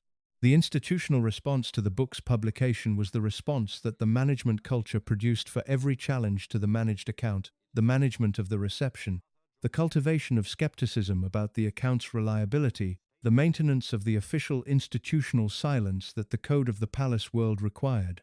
The response was partially effective. Diana's account was received with the specific combination of public sympathy and official skepticism that the management of its reception had been organized to produce. But the partial effectiveness was less effective than the management operation required, because the public's response to Diana's account was a response shaped by 15 years of the management operation's own output by the specific public understanding of Diana's situation that the management operation had itself produced through the sustained public presentation of Diana's welfare as a feature of the Wales marriage's public account. The management had produced a public that was already sympathetic to Diana and already suspicious of the official account, and the Morton book found an audience that was prepared to receive it with the sympathy that its content demanded. The Panorama interview of November 1995 was Diana's second and most direct intervention in the management of the public account, and it was the intervention that most clearly demonstrated both the limits of the institutional management's control over Diana's own conduct and the specific institutional decision-making that the limits of that control produced. The Panorama interview was conducted with Martin Bashir and broadcast on the BBC to an audience of approximately 23 million viewers. Diana's account of the marriage in the interview was more direct and more specific than the Morton book, because the interview format's immediacy and Diana's own development as a public communicator across the 3 years since the book's publication had produced a version of the same account with more impact and more specificity than the book had achieved. The interview produced the institutional crisis that the institutional management had been organized for 15 years around preventing, and the crisis's specific form was the form that the management's failure produced when the management had been insufficient to prevent the private reality from reaching the public in the direct terms that Diana's account provided. The crisis required the institutional response that the management culture had never been fully prepared to provide, because the crisis was the specific kind of crisis, a direct, first-person account of the private reality from someone whose proximity to it was unambiguous, that the management mechanisms were not equipped to contain through the standard tools of managed silence and cultivated skepticism. The response took the form of the Wales divorce, announced in August 1996 after a period of negotiation whose specific terms were the product of the institutional assessment of the minimum necessary concessions to Diana's position and the maximum available maintenance of the institutional interest in the managed account. The divorce was presented in the institutional communications as the mutual resolution of a marriage that had failed to serve either party, and the presentation was managed with the specific care that the institutional communication of sensitive information about its members always received. The presentation was not the honest account. The honest account was that the Wales divorce was the institutional clearing of the field and the formal removal of the obstacle that the Wales marriage represented to the eventual formalization of the Charles and Camilla connection. That the institutional management had been organized around managing rather than acknowledging for the preceding 30 years. The field was cleared. The obstacle was removed. Diana was the obstacle. The divorce settlement, the specific terms, the HRH removal, the financial arrangements, the custody provisions was the institutional management of the clearing in its practical dimensions, and the terms reflected the institutional interest in the minimum necessary acknowledgement of Diana's claims and the maximum available protection of the institutional position going forward. Diana understood what was happening. Her own accounts of the divorce negotiations describe a woman who had reached the conclusion that the institutional management was a management of her position in a game whose rules had been determined by the institution rather than by the merits of the competing claims, and whose response to that understanding was the specific combination of defiance and pragmatism that her character and her situation had produced in equal measure. She accepted the settlement. She lost the HRH. She left the marriage with the financial provision the settlement included and the continued presence in her children's lives that the custody provisions maintained. She was dead 14 months later. The field had been cleared. The clearing had cost what it cost. The cost was not acknowledged by the institution that had organized the clearing. The acknowledgement has never come. Diana died on the 31st of August, 1997, in the Pont de l'Alma tunnel in Paris, in a car crash whose immediate cause was a high-speed collision and whose broader context was the specific conditions of the pursuit that the tabloid culture of the era had organized around the most photographed woman in the post-world. The death produced the institutional crisis that is the most documented in the palace's modern history, the public grief whose scale and whose specific quality surprised everyone inside the institution, and the public response to the institution's initial management of the grief that produced the specific demand for the Queen's public return to London and the lowering of the flag over Buckingham Palace that became the defining public interaction between the institution and the public in the immediate aftermath. The immediate aftermath was managed. The crisis was navigated. The institution survived the most acute challenge to its public legitimacy that the Wales marriage had produced.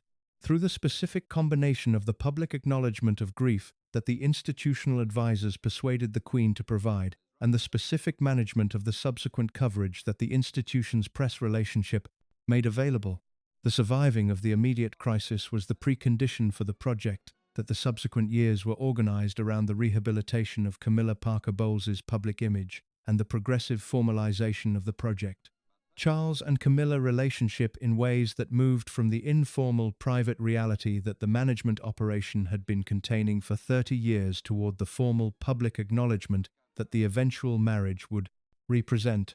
The rehabilitation project is one of the most clearly documented and most professionally executed image management operations in the modern history of the British royal family, and its examination reveals the specific combination of professional sophistication and institutional resources that the palace can deploy when the institutional interest requires the deployment of the full management apparatus rather than simply the maintenance of the standard managed silence.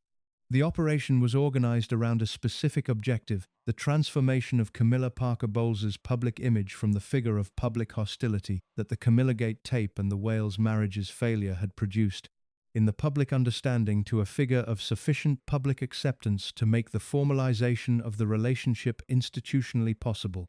The objective required the management of several simultaneous dimensions of the public account, the management of Camilla's own public appearances and communications in ways that replaced the invisible private figure that the management operation had maintained with a visible public figure whose qualities the public could assess directly, the management of Charles's public presentation in ways that positioned his relationship with Camilla as a genuine and serious connection whose formalization was the natural and appropriate conclusion of a long story, and the management of the institutional environment around the relationship in ways that produced the progressive signals of acceptance from the institution's most authoritative figures that the public account required before the formal step of marriage could be taken.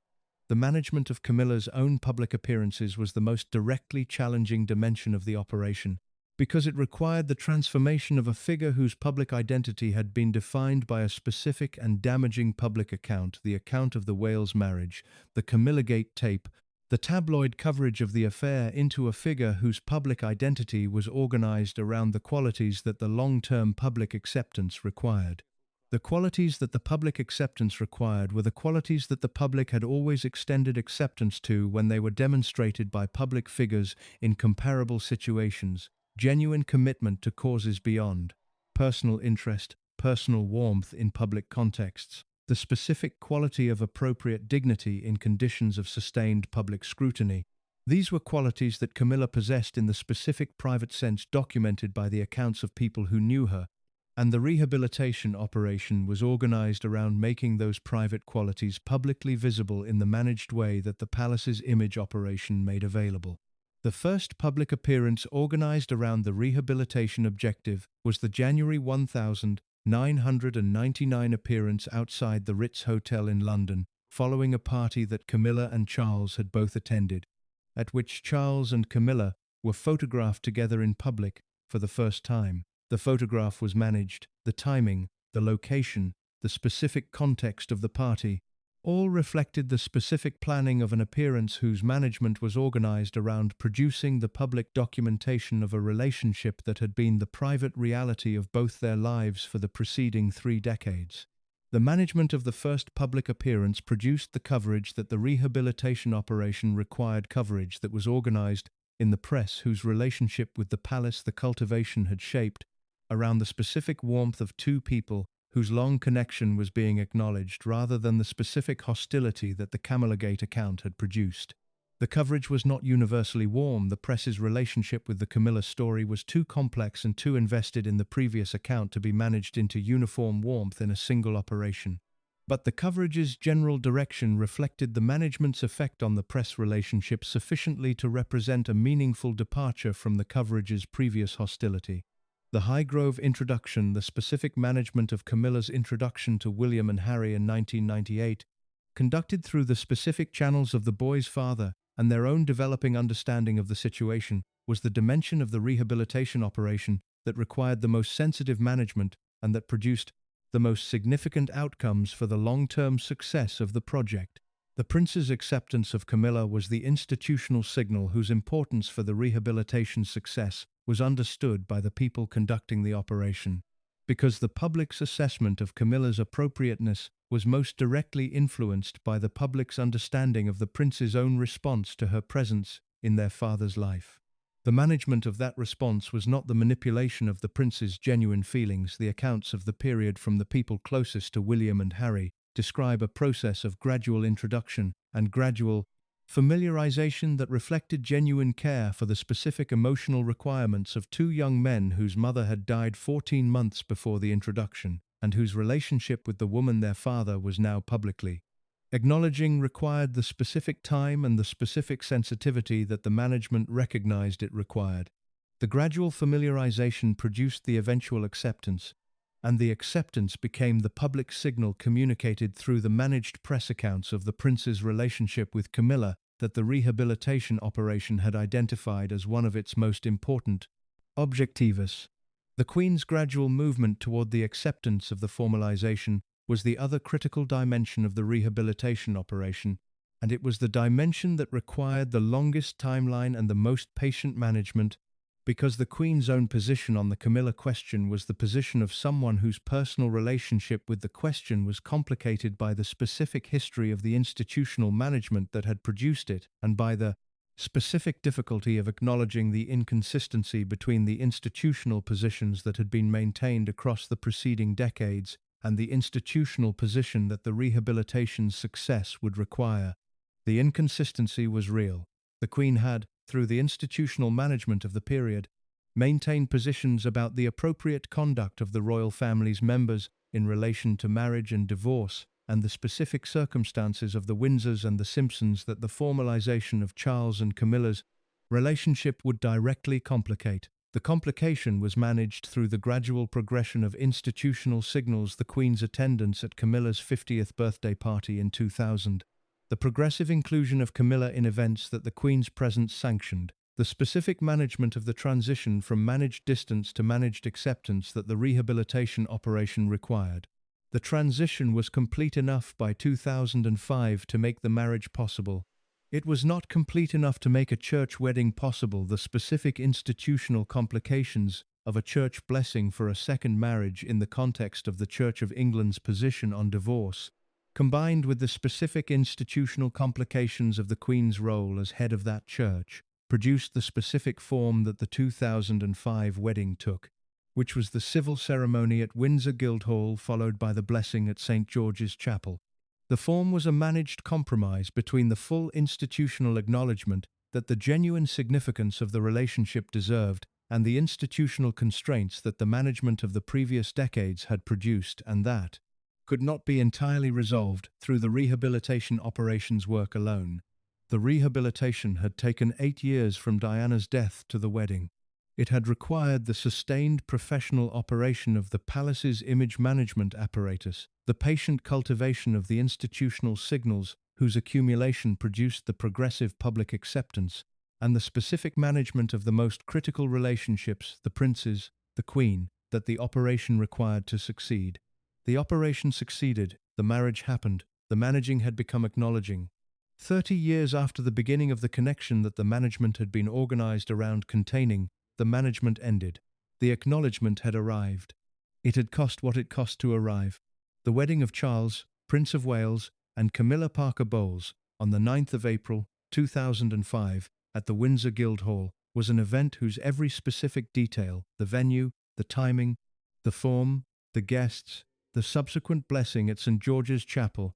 The Queen's absence from the civil ceremony and her presence at the blessing was the product of the specific institutional negotiations that the management of the previous decades had made necessary, and that the rehabilitation operation had made possible. If you're hooked on this story, make sure to subscribe and turn on notifications so you never miss an upload. Your support means everything and helps me bring you more emotional stories like this one. The negotiations were real and they were complex, and they reflected the specific accumulation of institutional positions, constitutional requirements, and personal and dynastic considerations that 30 years of management had produced as the landscape within which the formalization had to be achieved. The landscape was not the landscape of a straightforward royal wedding. It was the landscape of a managed resolution to a problem that the institution had created and then spent 3 decades managing, and whose resolution required navigating the specific constraints that the management's own history had built into the available options. The venue was the Windsor Guildhall rather than Windsor Castle or a church, because the marriage was a civil ceremony rather than a religious one. The choice of civil ceremony reflected the specific constitutional and institutional complications that a church blessing for the remarriage of a divorced prince would have produced, complications whose roots were in the Church of England's position on divorce and the specific implications of that position for the sovereign's role as the Church's head, and whose specific management had been one of the most careful dimensions of the institutional planning for the wedding. The planning had initially proposed a ceremony at Windsor Castle, which was subsequently changed to the Guildhall, on legal advice that the use of Windsor Castle as a wedding venue would require it to be licensed for civil marriages, and that the licensing process would require the castle to be available for other civil marriages in ways that the palace found institutionally problematic. The change was managed as a straightforward practical decision, and the management of it as such was itself the management of the question of why the venue change had been necessary, a management that avoided the specific examination of the institutional complications that the venue question had raised. The timing of the wedding was itself the product of a specific management decision, whose examination reveals the specific relationship between the institution's internal concerns and the management of the wedding's public presentation. The wedding had originally been scheduled for the 8th of April 2005. The date was changed to April 9 following the death of Pope John Paul II on April 2, because the funeral of the Pope was scheduled for April 8, and the wedding of the heir to the British throne on the same day as the Pope's funeral was an institutional juxtaposition that the palace found inadvisable.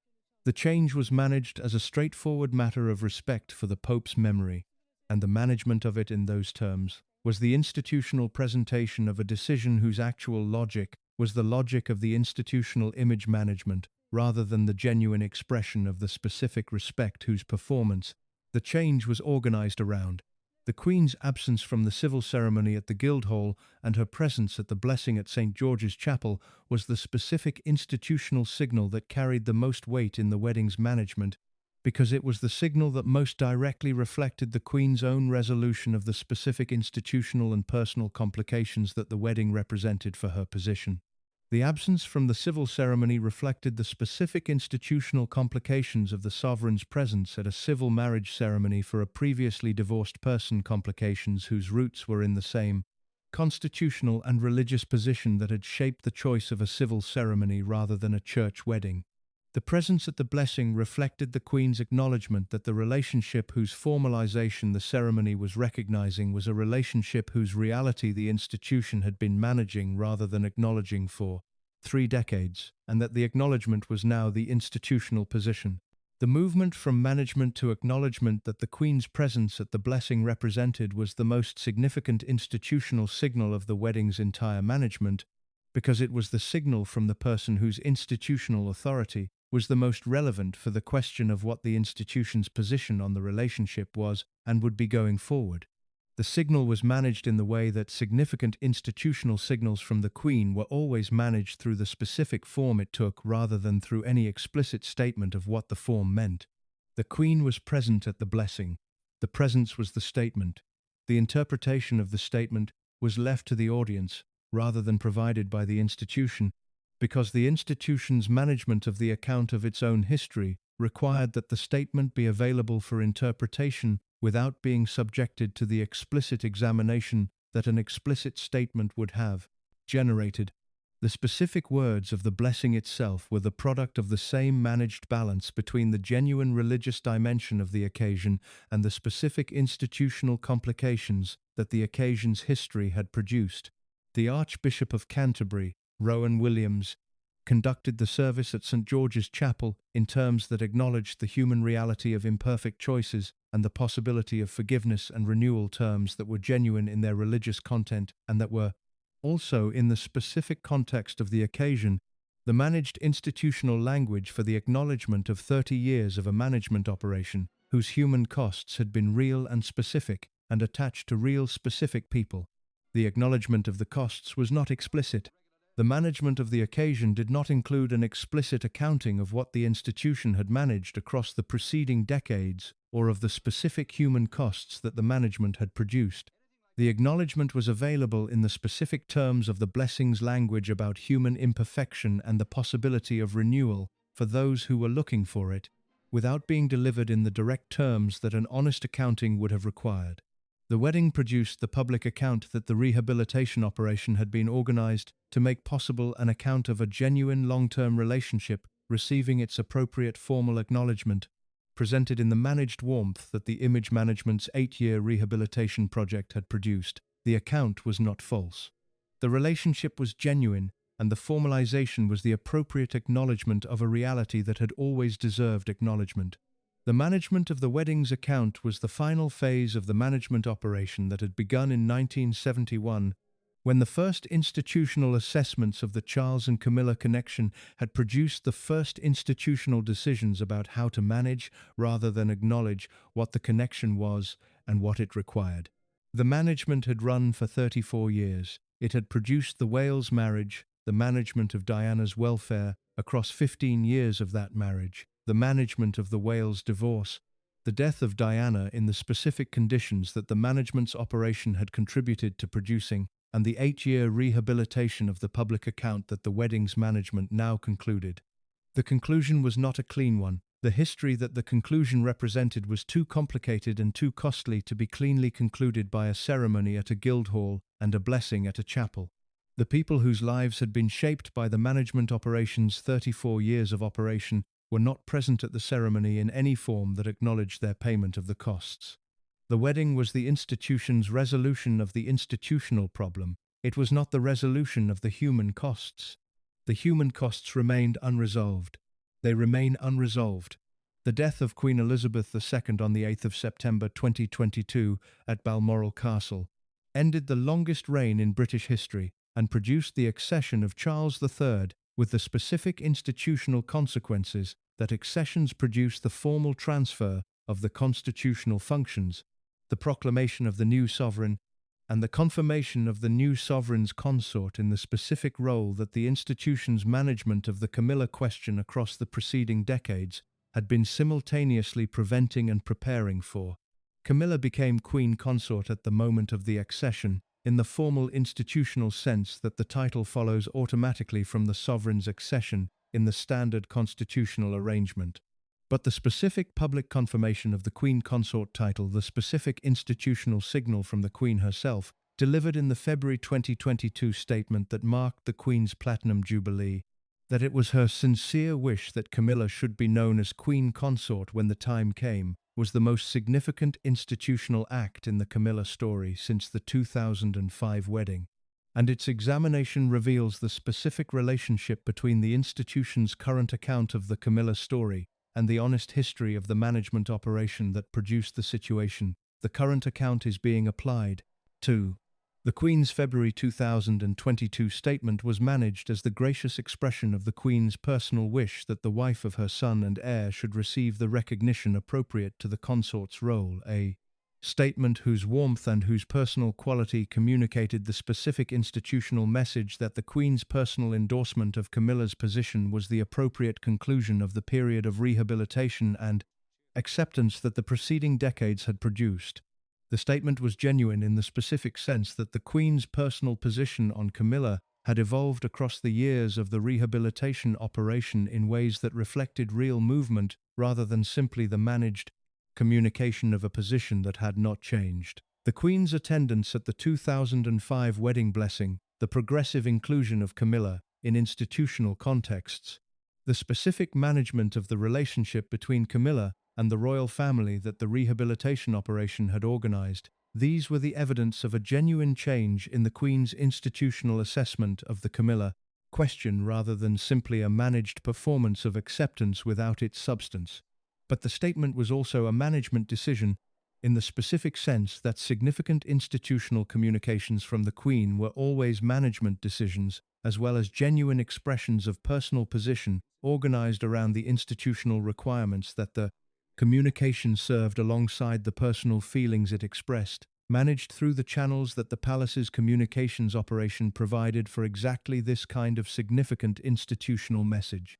The institutional requirement that the statement served was the requirement of the succession's approaching reality, the requirement that the management of the Camilla question be resolved into a clear and publicly communicated institutional position before the accession made the resolution urgently necessary in the specific way that successions make institutional uncertainties urgently necessary.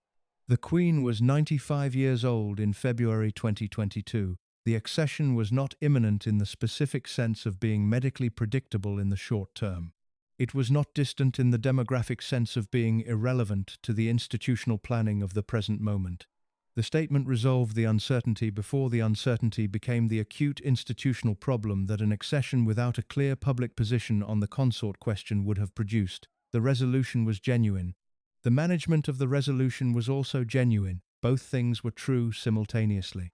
The accession 7 months later confirmed the resolution in the most definitive possible form. The proclamation of Charles III included the confirmation of Camilla as Queen Consort, and the institution's communications organized the public account of the accession around the managed warmth of a long love story, receiving its appropriate institutional acknowledgement, rather than around the honest history of the management operation that had managed rather than acknowledged that story for 34 years.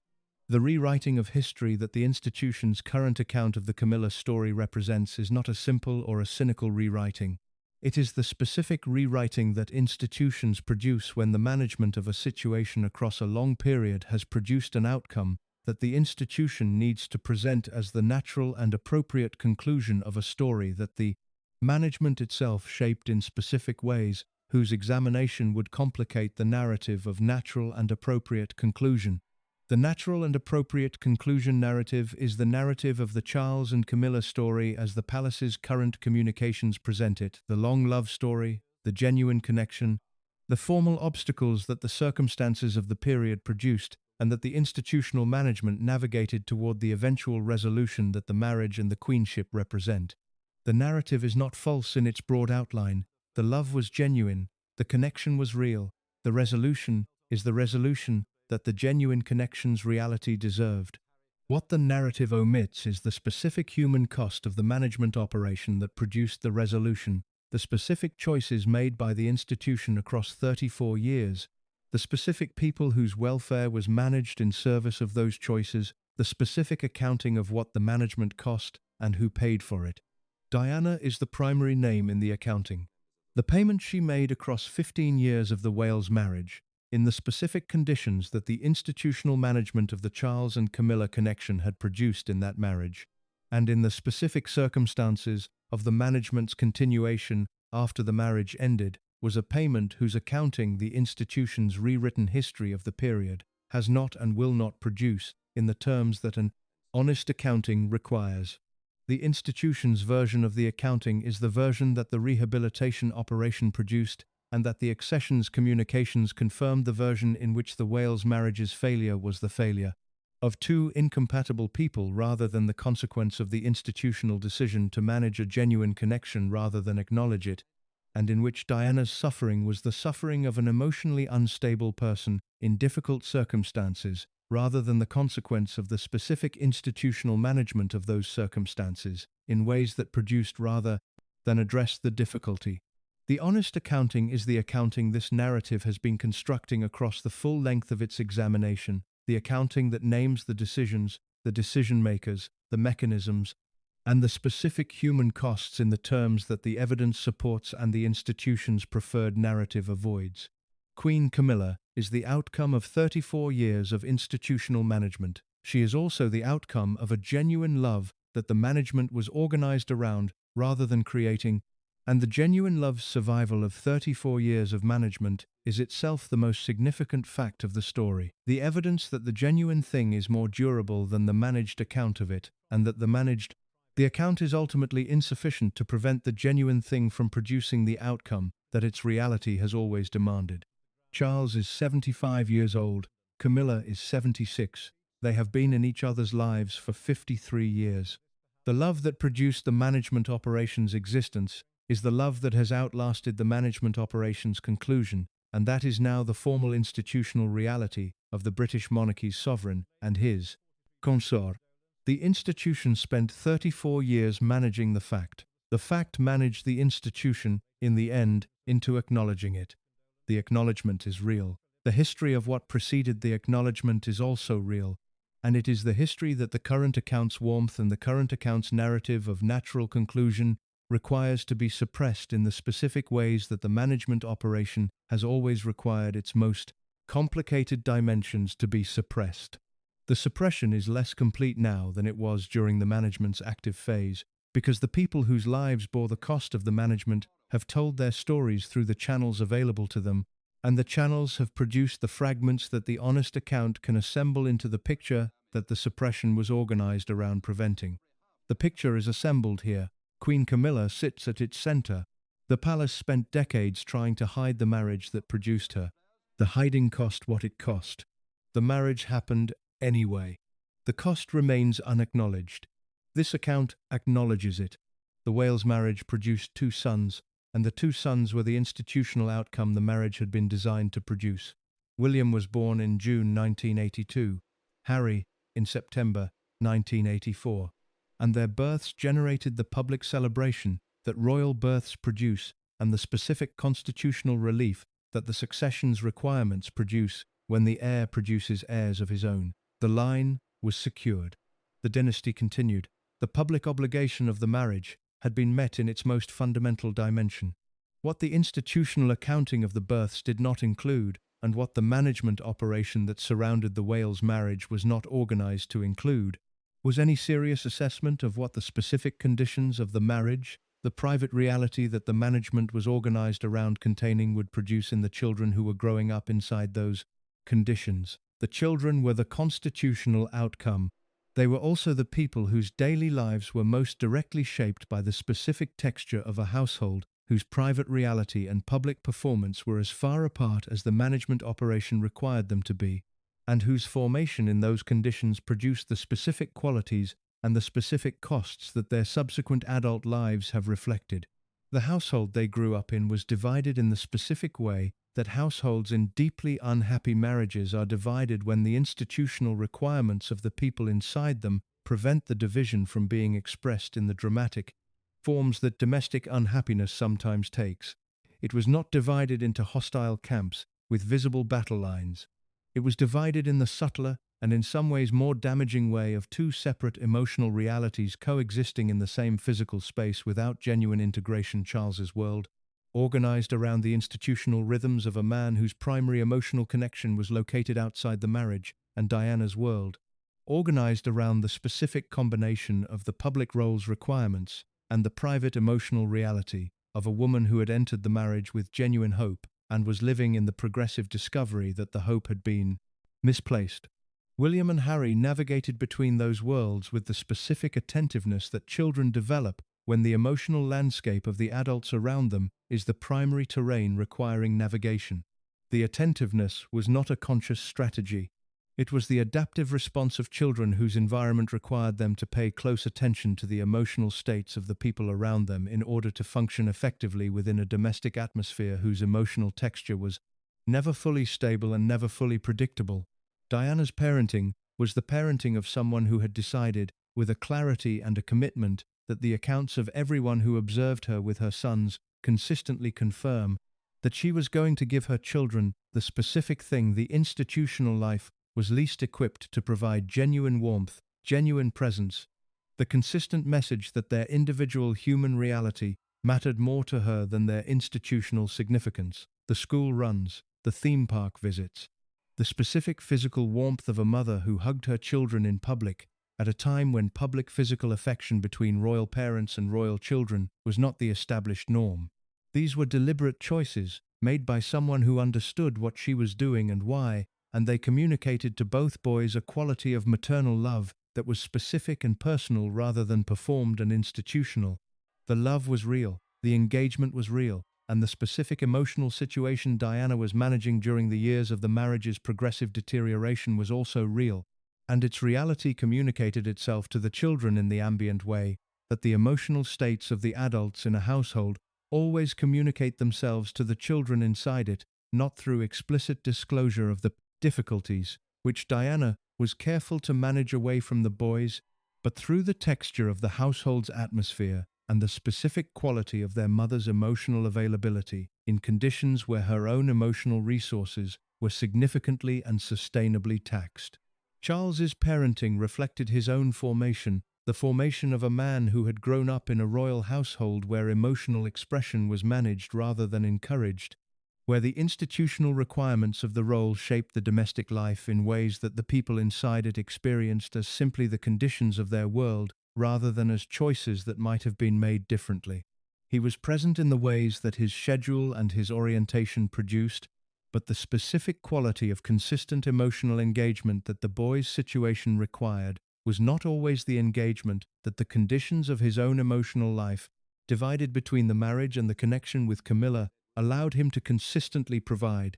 The combined effect was the combined effect that households in the condition of the Wales marriage always produce in the children inside them, an intensification of the specific adaptive capacities that the conditions require, a specific attunement to the emotional landscapes of the adults around them, and the particular individual responses to those conditions that their different personalities and different positions in the family generated. William's position as the heir shaped his response in the specific direction of progressive institutional integration. He was the one who was going to be king. The weight of that knowledge, present from early childhood as the organizing fact of his institutional identity even when the specific constitutional implications of it were not yet fully comprehensible, produced a specific orientation toward the management of his own emotional life that mirrored the institutional culture's primary instinct, the management of the private reality in service of the public performance. The management was not cynical, it was the product of a formation that had consistently, through every dimension of the environment William inhabited, rewarded the management of emotion over its direct expression.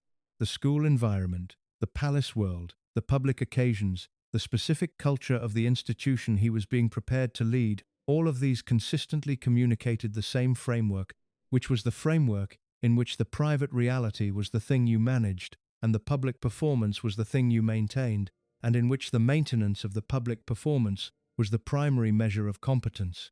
Harry's position as the spare produced a different orientation. The specific freedom of the position less directly constrained by the constitutional weight that shaped William's every public appearance, less subject to the institutional management that the heir's position required, allowed a different kind of response to the same conditions, and Harry's response was the response that his personality and his position combined to produce, a more direct relationship with his own emotional experience, a lower tolerance for the management culture's requirement to suppress that experience in service of the institutional performance, and eventually, in the adult years, a public willingness to name what the management culture had done and what it had cost that the institutional management culture has found maximally threatening, precisely because it is maximally honest. Diana died in August 1997. William was 15, Harry was 12. The specific conditions of the days that followed her death, the management operations response to the public crisis, the institutional decisions about flags and returns to London and public statements, the requirement that two grieving boys participate in the public management of the institution's response to their mother's death by walking behind her coffin through the streets of London were the conditions that both boys have subsequently described as the most formative and the most damaging of their entire experience of the institutional life.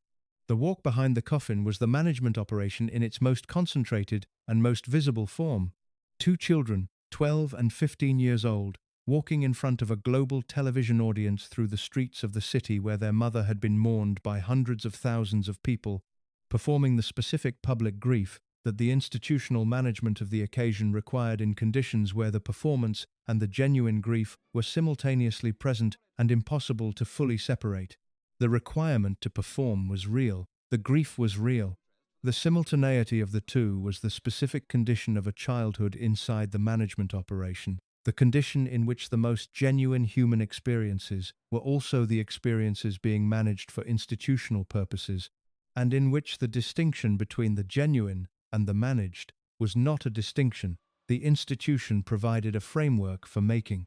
The subsequent years of their formation continued inside the management operation in the specific forms that the post-Diana period produced. Eton, the public appearances, the progressive introduction to the institutional role, the management of their public relationships, the specific institutional monitoring of their social worlds that the management culture applied to the next generation as it had applied to the previous one. William's response to the post-Diana years was the progressive assumption of the institutional identity whose constitutional weight had always been present in his formation. The marriage to Catherine Middleton, selected through a process that reflected the lessons of the Wales marriage, in the specific sense that compatibility and genuine feeling were more clearly present in the choice than the institutional criteria had been in the choice of Diana, produced the domestic stability that the institutional role required, and that William's own formation had oriented him toward seeking. Harry's response was more complicated and eventually more public. The marriage to Meghan Markle, who brought to the institution an outsider's perspective on its culture that the institutional management found maximally challenging, produced the specific collision between Harry's orientation shaped by his formation, by his grief, by the specific combination of his personality and his position and the institutional management culture that the collision's public expression has documented in more detail than any comparable episode in the modern history of the institution. The documentation is in the Oprah interview, the Netflix documentary, the memoir Spare. These are primary sources for the honest examination of what the management operation looked like from the inside of the household it was managing, and their significance is proportional to the institutional resistance they have generated, a resistance that reflects the management culture's consistent response to accounts that threaten the preferred version of its own history. The institutional response to Harry's public accounts has been the standard management culture response, operated in the forms that the contemporary media environment makes available: the management of the public reception of his accounts, the cultivation of skepticism about his reliability and his motives, the specific social and institutional signals that communicate to the relevant world what the appropriate assessment of his conduct is and what the consequences of endorsing his accounts might be. The response is recognizable. It is the same response the management culture has always produced for accounts that threaten the managed history. The specific tools are different: social media rather than Fleet Street, palace sources rather than courtiers, but the structure is the same structure, operated by the same institutional logic, in service of the same institutional interest. The children paid the price of the management operation across the full length of their childhood and their adult lives. William paid it in the specific currency of institutional integration, whose requirements have shaped his public life in ways that are visible to anyone paying close attention.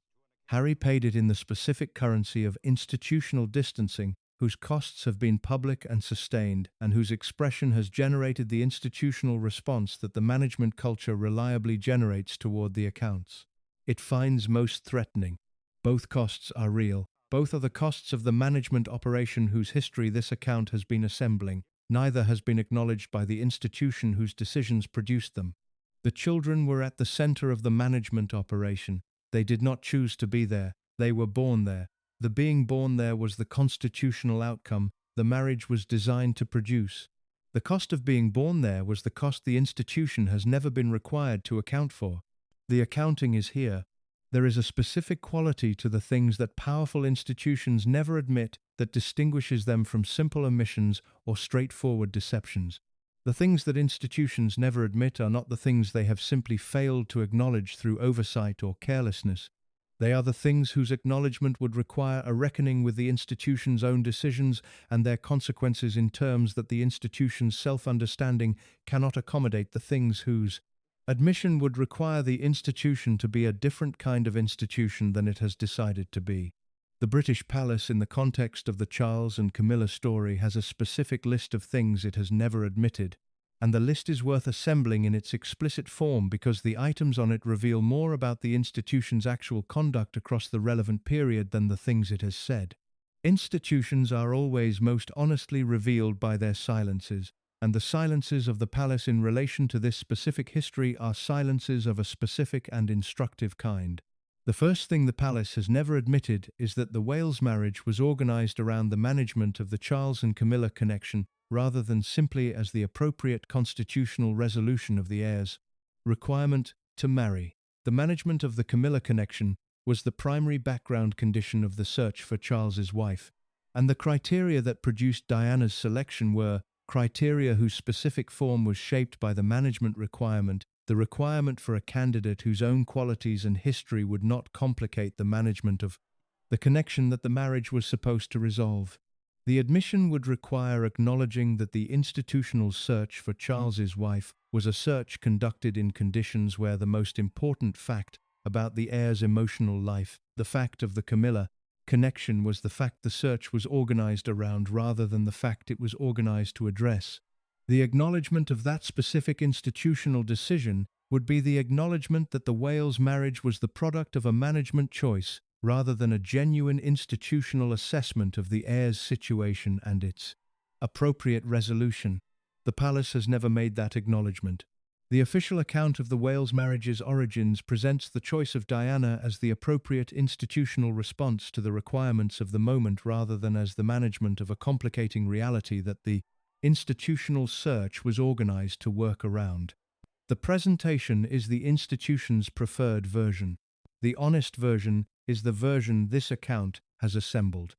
The second thing the palace has never admitted is the specific organizational nature of its knowledge of the Charles and Camilla relationship during the Wales marriage. The institutional knowledge was not the private knowledge of specific individuals who had happened to observe specific things. It was the organizational knowledge of an institution that had the professional interest and the professional capacity to monitor the heir's personal life, and that had done so consistently across the full length of the marriage. The admission of organizational knowledge would be the admission of organizational decision-making, the admission that the institutional response to that knowledge was not a failure of individuals to act on information they possessed, but the consistent operation of an institutional framework that produced the management response rather than the address response across every relevant decision point of the 15-year marriage. The palace has never made that admission.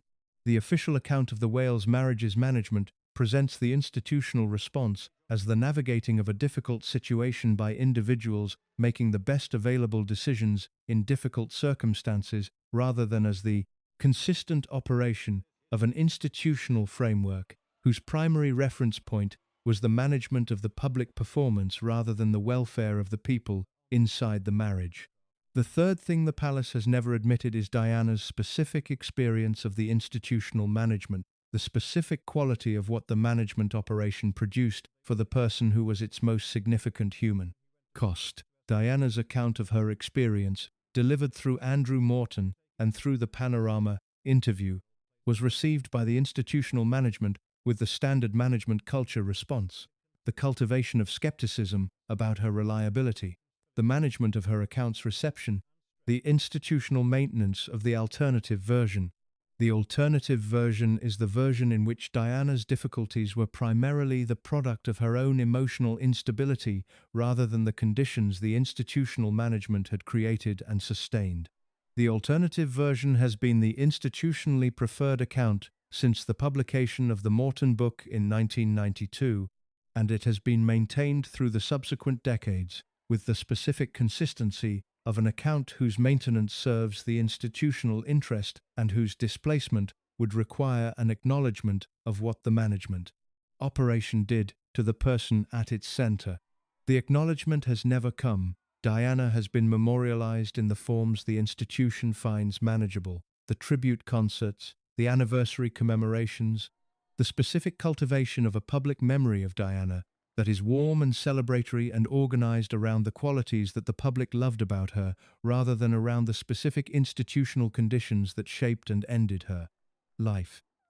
The memorialization is genuine in its way. It is also the management of the legacy in the specific form the management culture produces for legacies whose full, honest examination would require the institution to account for its own conduct. The fourth thing the palace has never admitted is the specific relationship between the management of the Charles and Camilla connection across 34 years and the specific outcome of Diana's death. The relationship is not the crude causal relationship of a directly intended outcome. The institution did not intend Diana's death, and attributing that intention to the management operation is not what the evidence supports. The relationship is the more complicated one of the conditions that the management operation created and sustained the specific conditions of Diana's life in the post-separation period, the specific management of her public position, the specific institutional context in which the pursuit that produced the Paris crash was the context of a woman whose life the management operation had shaped in specific ways, whose full examination the institution has consistently declined to produce.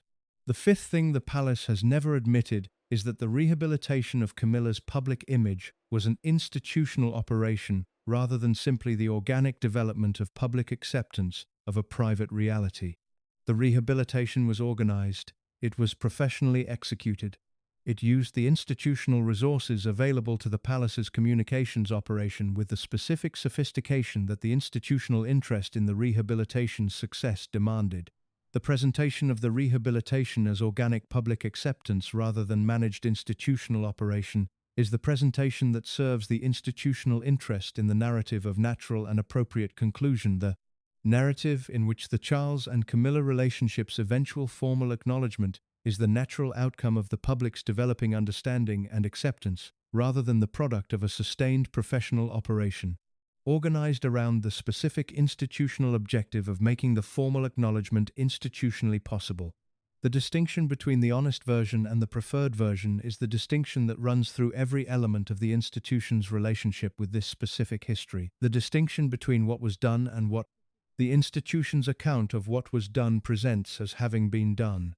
The distinction is real and it is sustained, and it is the product of the institutional choice to manage the history rather than account for it honestly. The accounting has not been produced by the institution. It is produced here, in the specific form that the assembled evidence supports, and the institutional management has consistently organized against being produced. The things the palace never admitted are the things this account has named. The naming is the accounting. The accounting is overdue. The rehabilitation of Camilla Parker Bowles's public image between 1997 and 2005 was one of the most deliberately organized and most professionally executed image management operations in the modern history of the British royal family, and it was an operation whose specific mechanisms, the people who ran it, the techniques they used, not the specific press relationships they cultivated and deployed, have never been examined in the detail that its significance warrants. The examination has been avoided not because the operation was obscure or difficult to document, but because the operation's documentation requires the examination of the specific relationship between the palace's communications, machinery, and the British press in the relevant period in terms that both parties have consistent institutional interests in not making explicit. The palace does not discuss the specific mechanics of its press management operations, because the discussion would make visible the specific nature of the management that the management culture requires to remain invisible. The press does not discuss the specific nature of its relationship with the palace's communications operation, because the discussion would make visible the specific ways in which the press's coverage of the relevant period was shaped by the management, rather than by the independent editorial judgment that the press's self-presentation requires it to claim. The silence on both sides is the management of the same management operation by its two primary participants. What can be established from the available evidence, the accounts of journalists who were involved in covering the Charles and Camilla story during the relevant period, the specific patterns in the coverage itself, the documented moments at which the palace's communications operation made specific interventions in the management of specific coverage is sufficient to produce a picture of the operation that is considerably more detailed than the official silence allows. The operation's primary architect was Mark Boland, who served as Deputy Private Secretary to Charles from 1997 to 2002, and whose specific professional background he had come to the palace role from the Press Complaints Commission gave him the specific combination of institutional knowledge and press world knowledge that the rehabilitation operation required. Boland understood how the press worked. He understood the specific relationships between specific journalists and specific communications operations that shaped specific coverage.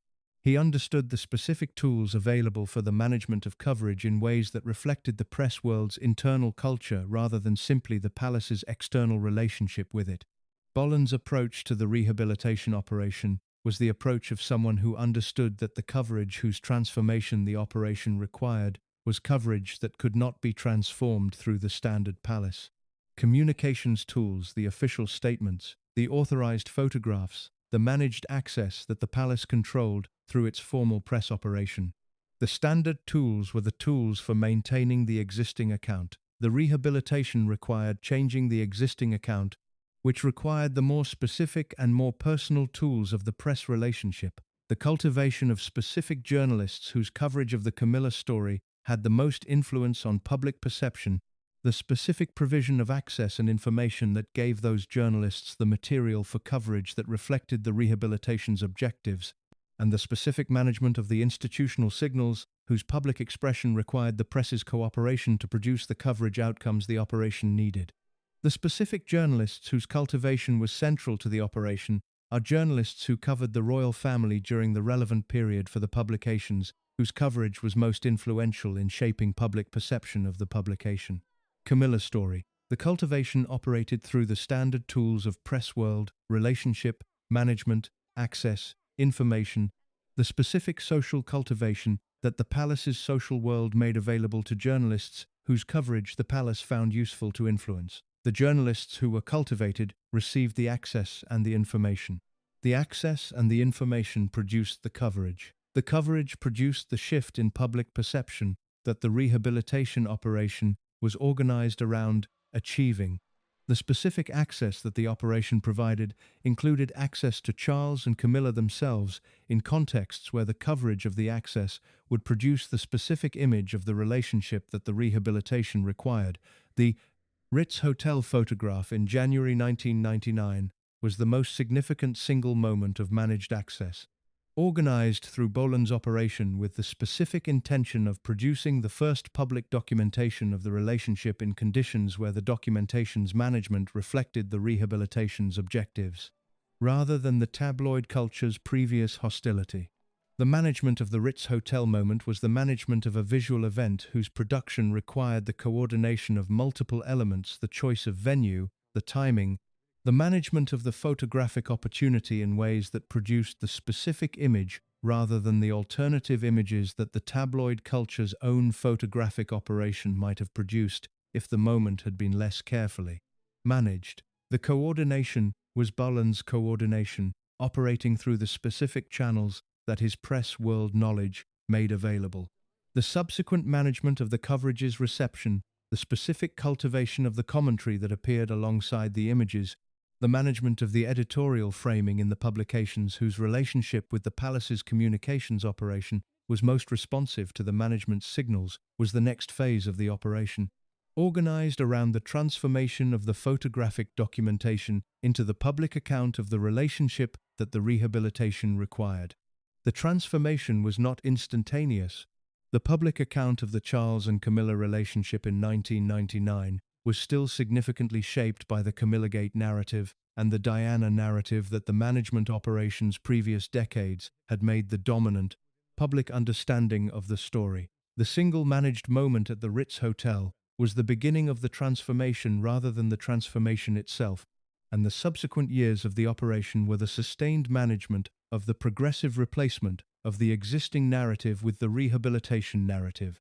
The progressive replacement was organized around the specific institutional signals whose management Boland's operation coordinated alongside the press management.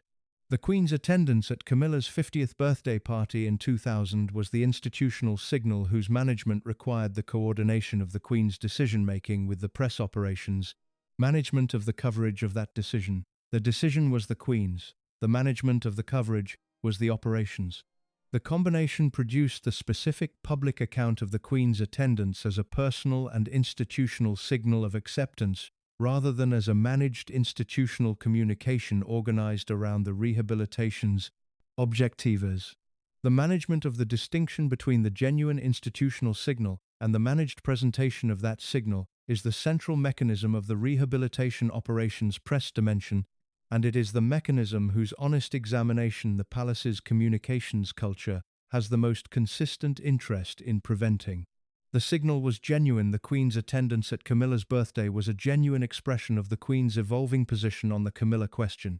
The management of how that genuine signal was communicated through the press was the operation's specific contribution to the rehabilitation's progress, organized around the specific objective of ensuring that the genuine signal produced the maximum available movement in the public account, rather than being absorbed by the existing narrative without producing the shift that the rehabilitation required. Boland left the palace role in 2002, and the subsequent years of the rehabilitation operation were conducted through the palace's standard communications operation rather than the specific personal operation that Boland's specific skills had organized. The standard operation was sufficient for the remaining years of the rehabilitation's progress because the primary objectives had been sufficiently advanced by the Boland years that the standard tools could sustain the momentum rather than needing to generate it from the position of the existing hostile narrative. The wedding in April 2005 was the rehabilitation operation's conclusion.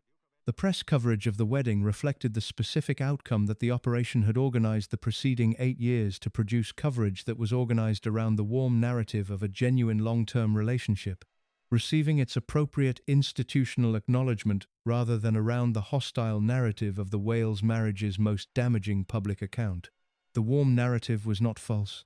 The relationship was genuine. The institutional acknowledgement was appropriate.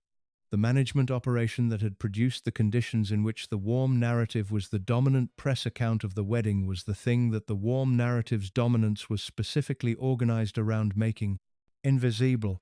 The invisibility held. The press coverage of the wedding produced the public account, and the operation had been organized to produce. The operation was never written about in the terms this account has used. The palace's communications culture maintained its preferred account of the rehabilitation as organic public acceptance rather than managed institutional operation. The preferred account served the institutional interest. The honest account is this one. The operation was real, the management was organized, the press was cultivated, the outcome was produced. The outcome was Queen Camilla. The operation was never written about. It is written about here.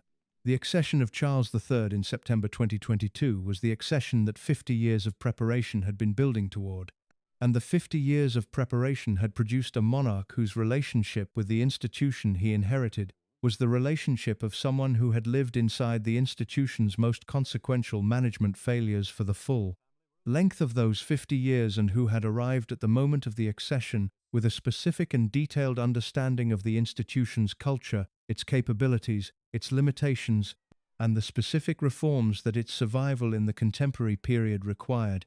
The institution Charles inherited was an institution that the Wales marriage and its management had fundamentally altered in ways that no amount of subsequent rehabilitation could entirely reverse. The alteration was the alteration of the institution's relationship with public trust and the specific quality of uncritical deference that the monarchy had relied on across its modern history, and that the Wales marriage's management had progressively eroded through the specific visibility of the gap between the management operation's preferred account of the marriage and the private reality that the management was organized around containing. The erosion had been significant. The specific public understanding of the Wales marriage that had developed across the 15 years of its duration and the subsequent years of its management's post-Diana phase was a public understanding that included, to a degree unprecedented in the modern history of the institution, an awareness of the gap between the institution's public account and the private reality. The awareness had been produced by Diana herself by the specific decisions she made about how to manage her own public account of the marriage's reality, and by the broader cultural changes of the period that had made the public more sophisticated and more skeptical about the managed accounts that powerful institutions produced about themselves. Charles had inherited an institution that needed to be different from the institution his mother had led. Not because his mother's leadership had been inadequate in any straightforward sense, but because the institution that his mother had led had produced the conditions of the Wales marriage and its management, and had been permanently changed by the public understanding of those conditions that Diana's own conduct had made unavoidable. The reform that Charles's accession was supposed to represent the slimmed-down monarchy, the reduced number of working royals, the more focused institutional identity organized around a clearer set of purposes and a cleaner relationship with the public, was the reform whose necessity the Wales marriage's management had most clearly demonstrated, because the management had demonstrated with specific and painful clarity what the unreformed institution was capable of producing when its management culture was applied to a situation whose human cost the culture was not equipped to acknowledge. The specific reforms Charles had advocated in the years before the accession reflected his specific understanding of the institution's failures, an understanding shaped by his own experience of those failures as their primary subject in the Wales marriage period. He understood what the management culture had cost, because he had been the person whose situation the management culture had been organized around managing rather than addressing, and the specific quality of that understanding was the understanding of someone who had lived inside the management rather than simply observed it from the outside. The reform agenda was real. The slimming down of the working royal family was real. The progressive reduction of the number of royals receiving public funding and performing official functions to a core group whose public accountability could be more effectively managed than the extended working family's accountability had been. The specific decisions about Harry and Andrew, the progressive reduction of their official positions, Harry's eventual departure from the working royal life, Andrew's formal withdrawal from royal duties in the context of the Epstein story, were decisions that reflected the reform agenda's operation in the specific institutional circumstances that the contemporary period had produced. The reform agenda was also limited in the specific ways that institutional reform is always limited by the management culture that the institution being reformed has developed across the full length of its history.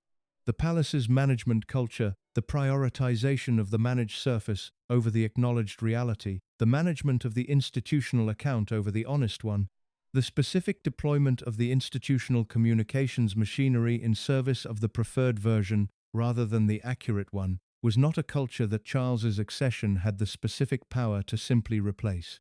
The culture had been built across decades. It was embedded in the practices and the relationships and the ambient professional understanding of the people who staffed the institution and who had been formed by the culture in the same way that Charles had been formed by it, and that William was being formed by it. The reform of the culture was the long-term project that the accession had initiated rather than the immediate transformation that the language of reform sometimes implied. The specific management of Charles's relationship with Camilla, the management of Camilla's public position as queen consort, the specific institutional communications around her role and her public appearances, the management of the public account of the accession's implications for her position, was the management that the rehabilitation operation had made possible and that the accession's communications were organized around sustaining. The sustaining was the management culture's operation in its new form, not the management of the Camilla connection's invisibility, which was the operation of the previous 3 decades, but the management of the Camilla connection's formal acknowledgement in ways that served the institutional interest in the warm narrative of natural conclusion rather than the honest account of the management operation that had produced the acknowledgement. The warm narrative was not false. The relationship was genuine, and the formal acknowledgement was appropriate, and the queen consort's role reflected the actual reality of the relationship's significance in Charles's life and in the institutional life of the under free discourses monarchy. The management of the narrative around those genuine facts was the management culture's operation in its most recent and most visible form, at the organization of the institutional communications around the preferred account of the genuine facts rather than around the honest examination of the managed history that had produced the conditions in which the acknowledgement was finally possible. The monarchy that Charles inherited was an institution in the specific condition that the Wales marriage and its management had produced an institution that had been permanently altered by the public understanding of its management, culture that Diana's conduct had made unavoidable, and that was navigating the specific challenge of reforming itself sufficiently to sustain the public trust that the unreformed management culture had progressively eroded, without the reform requiring the honest accounting of the management culture's own history that a full reckoning would demand. The challenge is ongoing. The reform is real in its way. The accounting has not been produced. The institution continues to manage the history rather than account for it in the specific forms that the contemporary management culture makes available. Charles is the king who lived inside the management operation longer and more directly than any other person in this account. He is also the king who inherited the institution whose management operation his own situation had been the primary subject of. The specific quality of that inheritance, its specific complexity, its specific irony, its specific weight is the quality that the honest account of the period is required to acknowledge. The acknowledgement is this account. Diana Spencer knew things, not simply the things that the Wales marriage's daily reality had made available to her through proximity and attention, the evidence of the Camilla connection, the specific texture of the institutional management's operation, the particular quality of the institutional world's response to her own difficulties. She knew those things. But the more significant knowing, the knowing whose implications the institutional management found most threatening and organized itself most consistently against, was a different and deeper kind of knowing. She knew how the institution worked, not in the specific technical sense of constitutional procedure and official protocol. That kind of institutional knowledge she had absorbed through the machinery of royal life, in the way that all institutional members absorb the operational requirements of the institutions they inhabit. She knew how the institution worked in the specific sense of understanding its actual operating logic, the gap between the public account and the private reality, the specific mechanisms through which the gap was maintained, the particular people and particular instruments through which the management culture produced its effects. The knowing was the knowing of someone who had been inside the management operation as its primary human subject for 15 years. She had watched the operation work on her. She had experienced the specific quality of the management as it was applied to her difficulties, her public appearances, her communications, her relationships, her public account of her own experience. The watching and the experiencing had produced the specific understanding of the institution's actual operating logic that the theoretical knowledge available to outside observers could not produce. The understanding from the inside of the machine rather than from the outside of it. The understanding was what made her dangerous to the institution in the specific way that the institution's management of her account of her own experience was organized to counter. A person who understands from the inside how the management operation works is a person whose own account of their experience is not simply an account of personal grievances or personal suffering. It is an account of the specific institutional mechanisms through which the grievances and the suffering were produced, and an account of that specific quality is an account that has implications far beyond the personal implications for the public understanding of the institution itself, and for the specific kind of public trust that the processizing marms in a stone institution's continued operation requires. Diana's decision to cooperate with Andrew Morton's book in 1992 was the first significant deployment of the inside understanding in the specific form that the institutional management was least equipped to counter.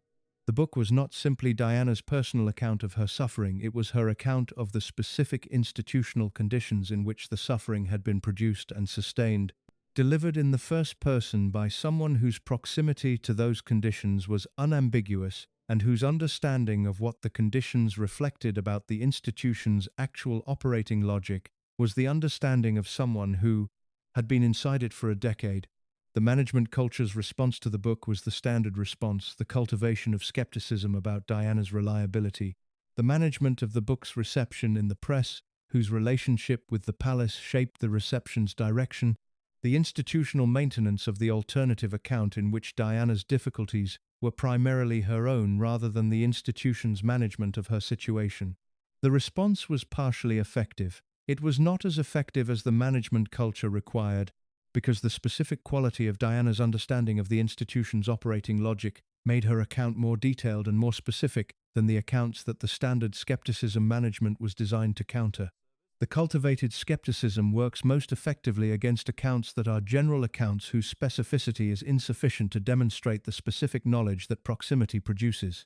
Diana's accounts were specific in ways that the skepticism management could reduce but not eliminate, because the specificity was the product of 15 years of inside access to the specific mechanisms the management culture relied on.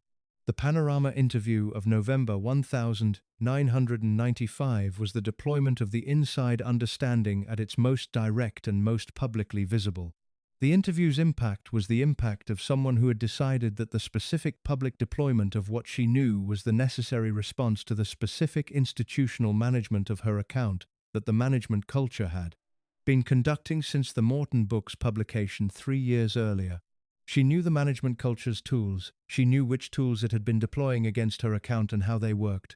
The Panorama interview was organized, in its specific structure and its specific content, around the deployment of the inside knowledge in ways that the management culture's standard counter tools were least equipped to address the direct first-person account, delivered to the largest available audience in the format that the management culture had least control over, by someone whose credibility as a witness to her own experience the standard skepticism management could not straightforwardly undermine.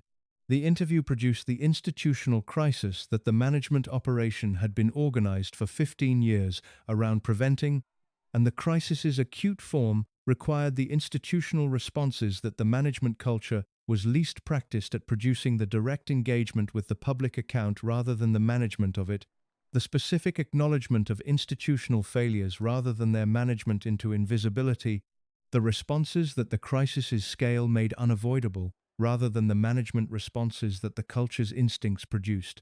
The Wales divorce, announced in 1996, was the institutional response to the crisis in its most practical form. The clearing of the institutional field that Diana's inside knowledge and its public deployment had made the management culture's best available option for reducing the acute phase of the crisis. The clearing removed Diana from the institutional life in its formal dimension.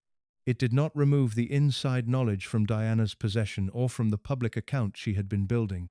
The public account she had been building across the 4 years between the Morton book and the divorce was the public account of the institution's actual operating logic, assembled from the inside understanding that 15 years of proximity to the management operation had produced. The account was not complete in 1996. The full deployment of the inside knowledge was still in progress at the time of the divorce, and the subsequent year between the divorce and Diana's death in 1997 was the year in which the account's further development was the subject of the specific institutional attention that the management culture applied to its most threatening sources. Diana died in August 1997. The inside knowledge died with her in the specific sense that the continuing deployment of it in the direct first-person form that the Panorama interview had demonstrated was no longer possible.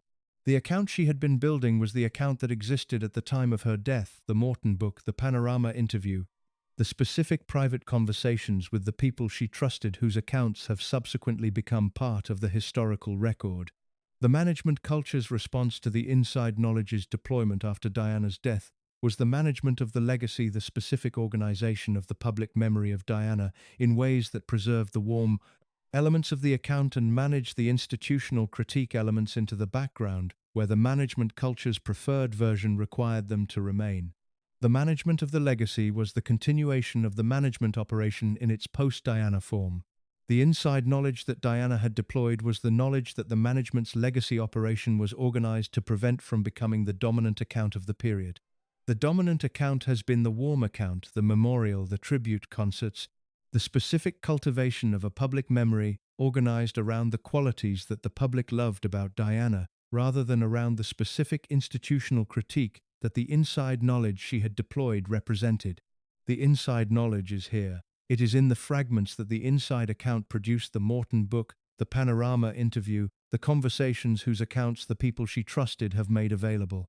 The fragments are assembled here into the picture that Diana's inside understanding was organized around communicating and that the management culture was organized around preventing from becoming the dominant account. The picture is this account. What Diana knew is what this account has named.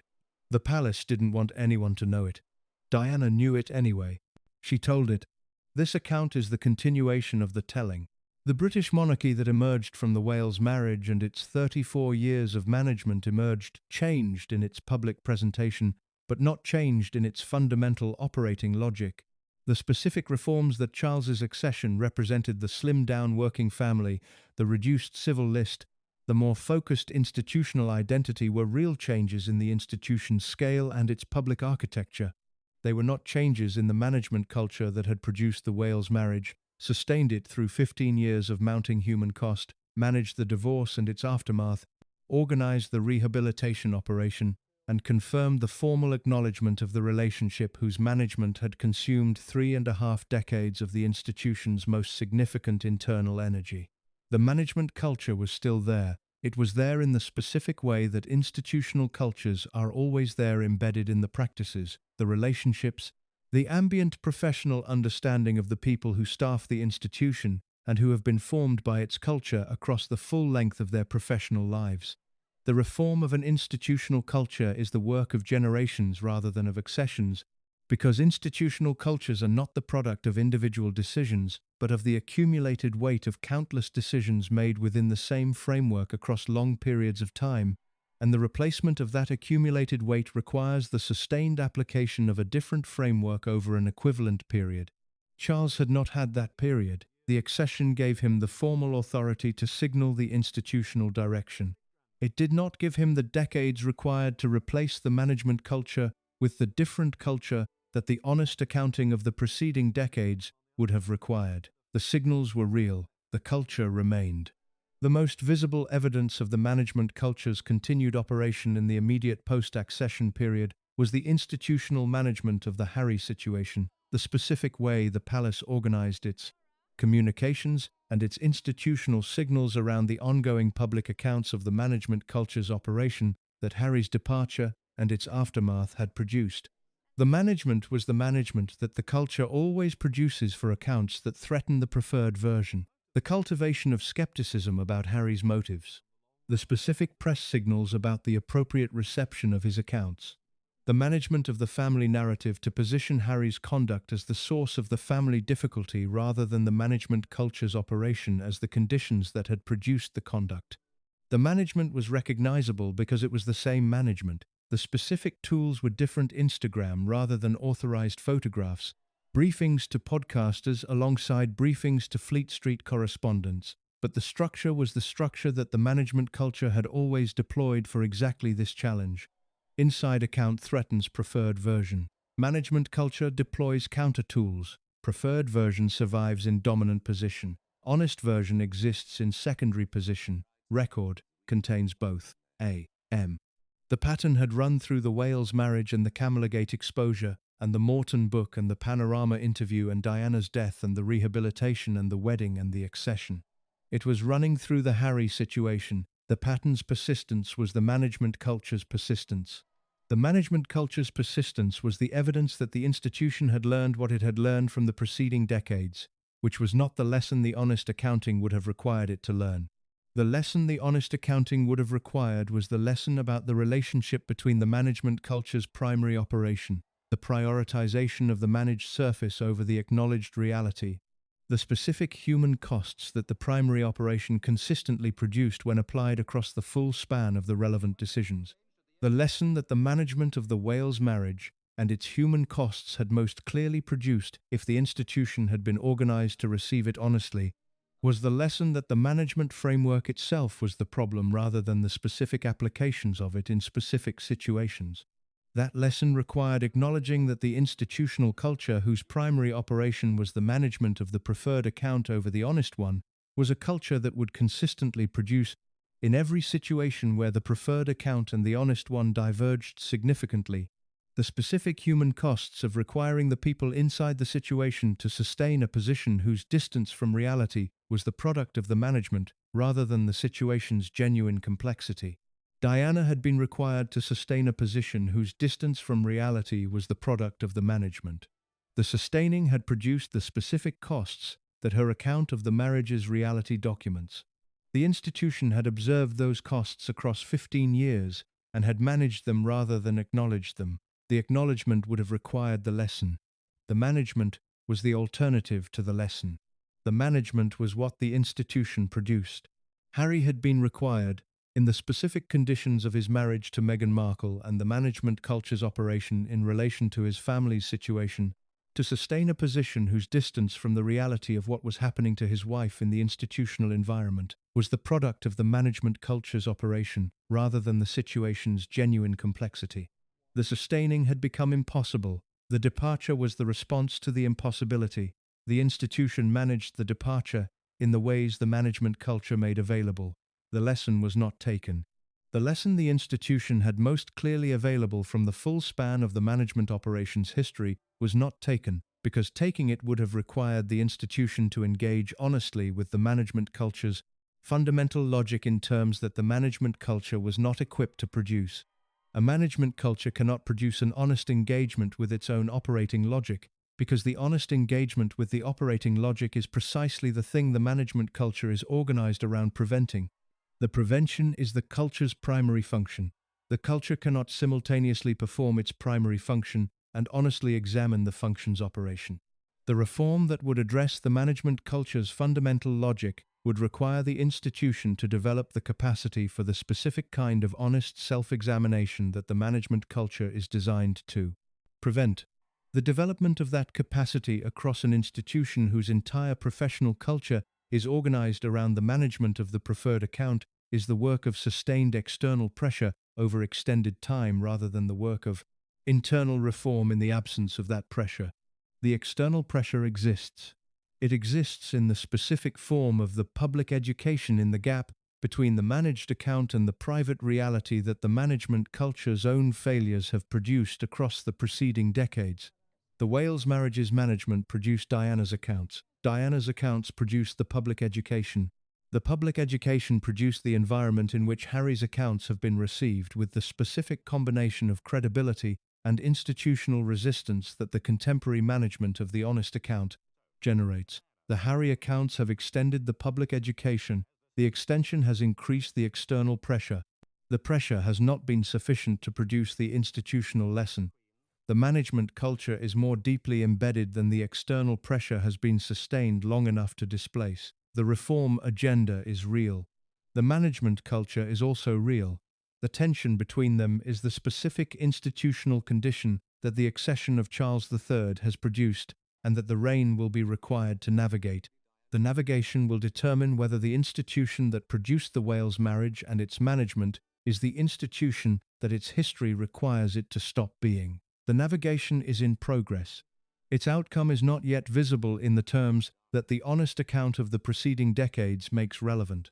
What is visible is the pattern, the management culture's pattern, the consistent operation of the same framework across every significant challenge the institution has faced across the full span of the relevant period. The pattern is the evidence that the institution has learned what it has learned, which is not what the lesson of the preceding decades required. The lesson is still available. The accounting that would make it available to the institution in the terms its honest reception requires is the accounting this account has produced. The account is part of the record. The record is part of the external pressure. The external pressure is the only mechanism through which institutional cultures that are not equipped to honestly examine their own operating logic are ever changed. The institution learned nothing from the Wales marriage in the specific sense this account documents. The learning that would have required the lesson is still available. The lesson is in the record. The record is here. The Charles and Camilla story is the story that the dominant account has organized around a man, his choices, his institutional constraints, his genuine love, his eventual formal acknowledgement of that love. The dominant account's organization around the man is the dominant account's most significant distortion of the full story, because the full story is, in its most consequential human dimensions, a story about women. 3 women, specifically, whose lives were shaped by the management operation in ways that the man-centered dominant account consistently under-examines. Diana was the first. Her story in relation to the management operation has been the most extensively documented of the 3, partly because she was the most publicly visible and partly because she deployed the inside knowledge of her own situation with a directness and a determination that the other two women either could not or chose not to deploy. The documentation, extensive as it is, has still been organized primarily around the personal dimensions of her experience, the suffering, the emotional reality, the specific quality of what the marriage cost her as an individual, rather than around the institutional dimensions that the inside account's evidence most clearly supports. The institutional dimensions are the dimensions this account has been assembling throughout its length, and they are the dimensions that make Diana's story the story of a person whose welfare was managed rather than considered by an institution whose management culture was not equipped to do otherwise. What the man-centered dominant account most consistently underexamines is the specific quality of what was done to Diana in the specific institutional terms that the honest examination requires. Not what happened to her in the personal sense that her own accounts communicate with the clarity of genuine human suffering.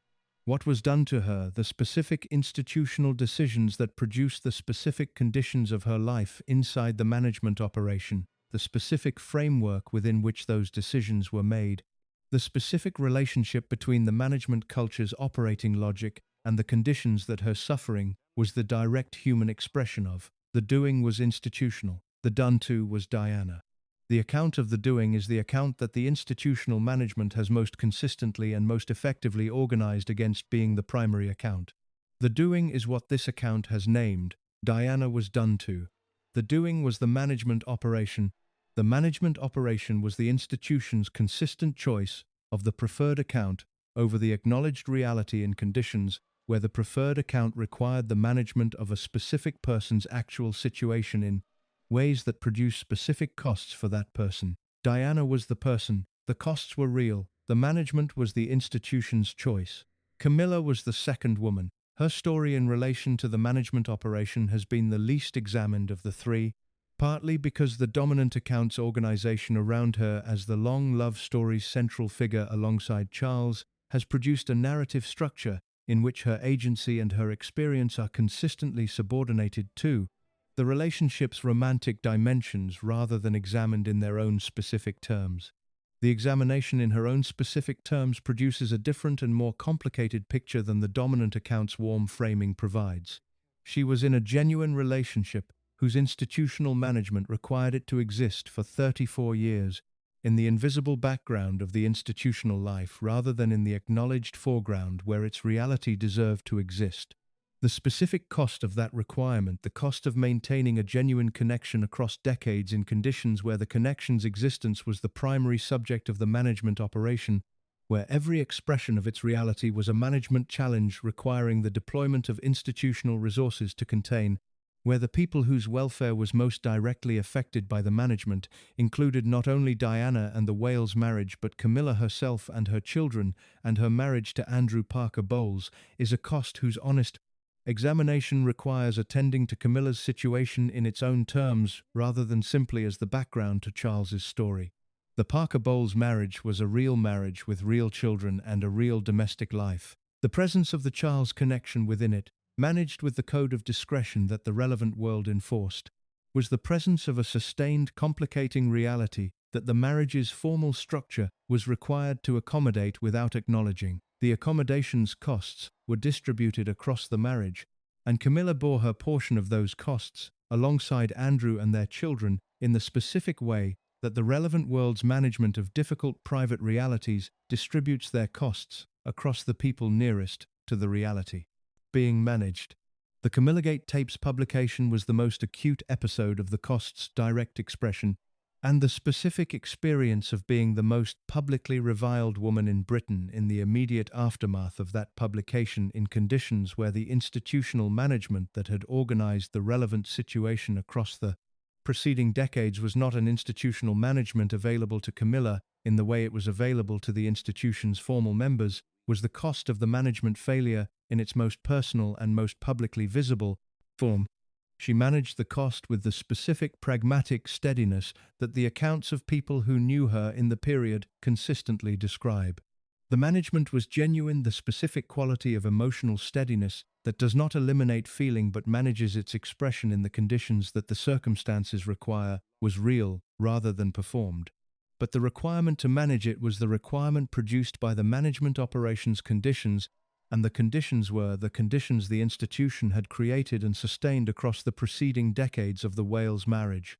The rehabilitation operation that followed was the institution's belated deployment of its management resources on Camilla's behalf, the first time the institutional machinery had been organized around her welfare, rather than around the management of the connection she represented to the institutional narrative.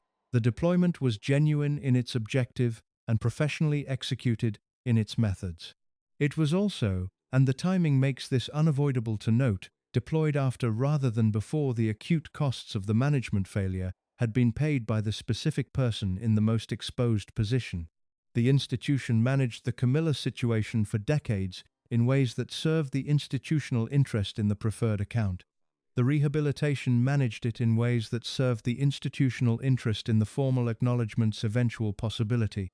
Both phases of the management served the institution. The question of what Camilla's welfare required, independent of what the institution's interests required, was the question that the management framework was not organized around asking.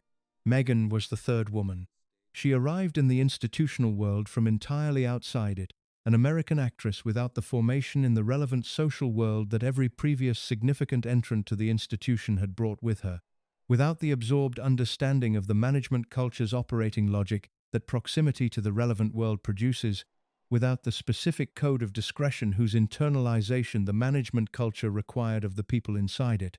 The institutional management of Meghan's situation in the years between her marriage to Harry in 2018 and the departure in 2020 was the management culture's operation applied to a person whose specific qualities made her both maximally useful to the institution's public presentation and maximally challenging to the management culture's operating requirements. The usefulness was the usefulness of a young, warm, publicly engaging figure of significant personal distinction whose presence in the institution generated the specific public interest that the management culture could deploy in the service of the institutional image.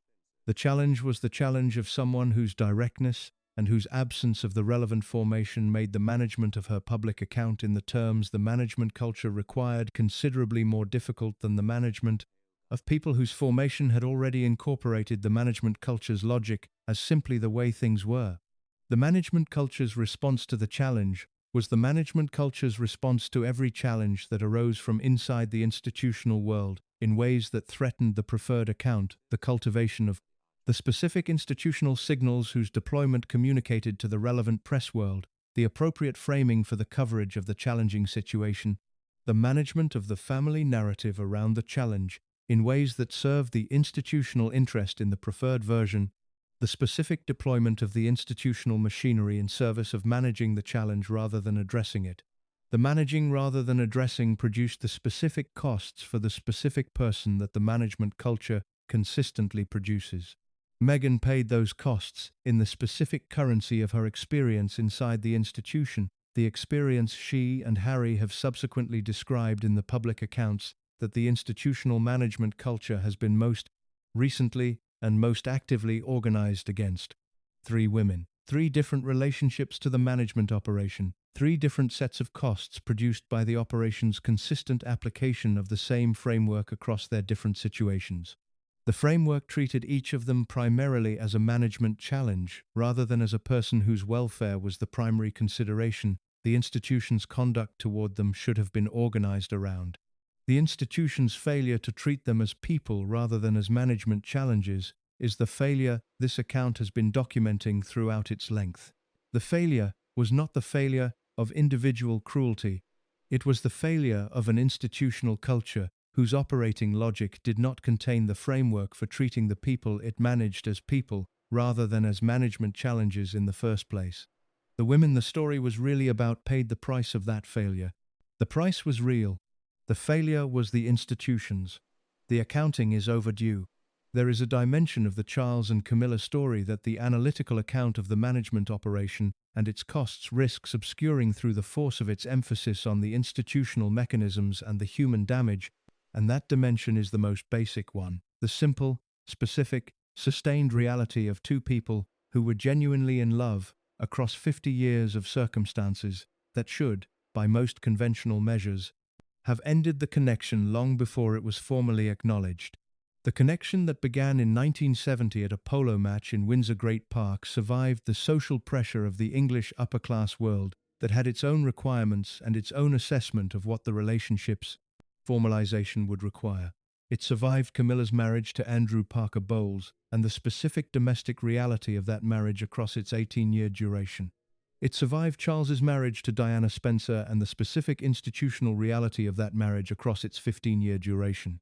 It survived the Camillagate tape and the public exposure and the specific quality of public hostility that the exposure produced. It survived the Wales divorce and its aftermath. It survived Diana's death and the specific institutional management of the post-Diana period. It survived the 8-year rehabilitation operation and its specific demands on both of them. It survived everything.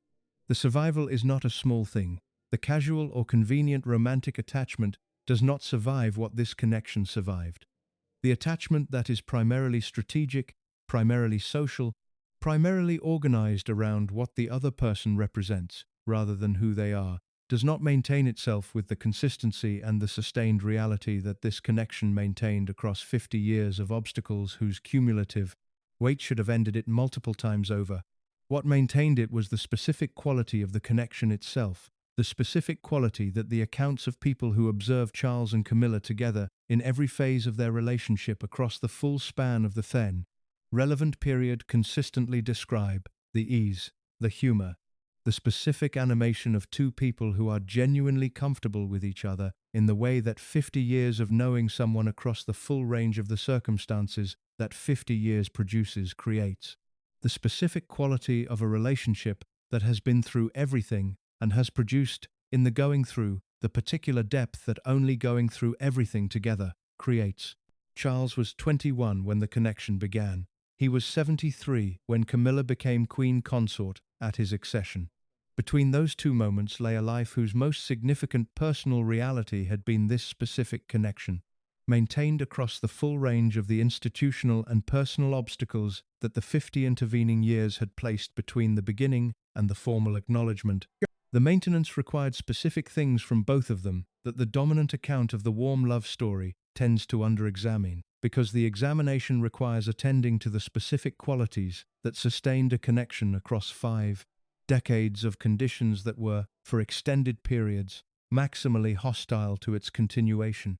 It required Charles to maintain a genuine emotional commitment to a person whose presence in his life could not be formally acknowledged across the full length of the Wales marriage, to sustain a connection in the conditions of the management operation, in conditions where the connection's existence was the primary challenge. The management operation was organized around containing, in conditions that reduced the connection to the forms of expression available within those constraints, rather than the forms its genuine significance deserved. The maintenance of a genuine connection under those conditions for 15 years is not the maintenance that casual attachment manages. It is the maintenance of someone for whom the connection is real enough to be worth maintaining in whatever form the conditions allow, and whose understanding of the connection's quality is sufficient to sustain the maintenance across the specific costs that the management operations conditions imposed on both of them. It required Camilla to maintain a genuine emotional commitment to a person whose institutional situation made the formal acknowledgement of the commitment institutionally impossible for the entirety of his marriage to sustain a connection whose existence was the primary subject of the most consequential management operation in the modern history of the British monarchy, whose exposure produced the most acute public hostility she had experienced, and whose continuation required the specific combination of genuine feeling and practical steadiness that the accounts of people who knew her consistently describe as her primary qualities. The sustaining across those conditions for 15 years of the Wales marriage and through the post-Diana period's specific demands of the rehabilitation operation, and across the full length of the time between the first formal public acknowledgement at the Ritz Hotel in 1999 and the eventual marriage in 2005, was the sustaining of someone for whom the connection was the organizing reality of her emotional life rather than one element among several. The 50 years of the connection's maintenance, across everything that the management operations conditions imposed on it, are the evidence of the genuine quality of what was being maintained, And the genuine quality is the element of the story that the honest account of the management operations costs is required to hold alongside the costs, rather than in competition with them. The costs were real. The connection was also real. The connection's reality was the reason the management operation existed in the first place, the reason the institution was required to deploy 34 years of sustained management resources against the acknowledgement of a reality that the reality's own persistence made impossible to permanently contain. The genuine love made the management necessary. The management's necessity was the evidence of the love's genuineness.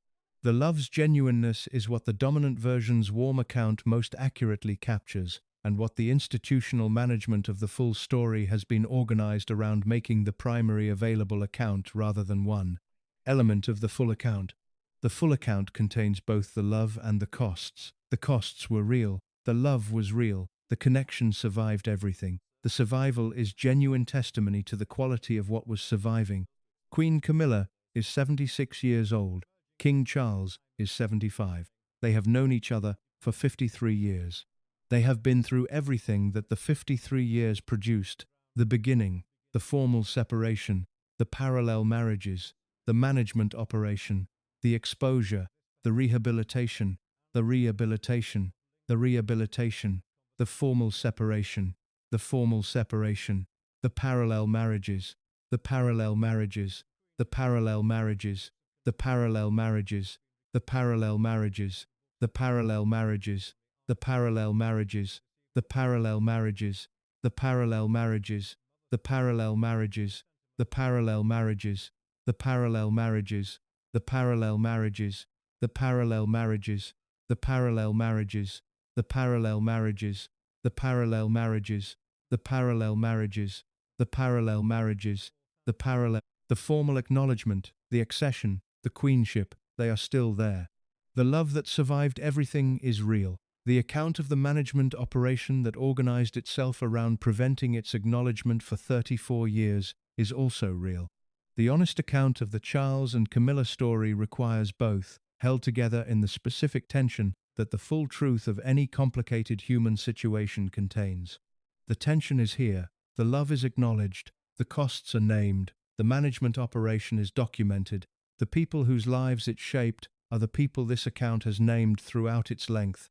The love survived everything. That is the fact at the center of the story the palace spent decades trying to hide. The hiding failed because the love was real. The love was always going to win because it was real. The institution that spent 34 years managing it was the institution that had made the management necessary by refusing to acknowledge it. The acknowledgement arrived. It arrived in the form of a civil ceremony at a guild hall and a blessing at a chapel, and the accession of a king and the confirmation of a queen. The arrival was 52 years after the beginning. The love survived everything. The management operation could not survive the love. Nothing can. Thank you so much for watching until the end. If you loved this story, check out the other videos on your screen now. I think you'll really enjoy them. And don't forget to subscribe if you haven't already. See you in the next story.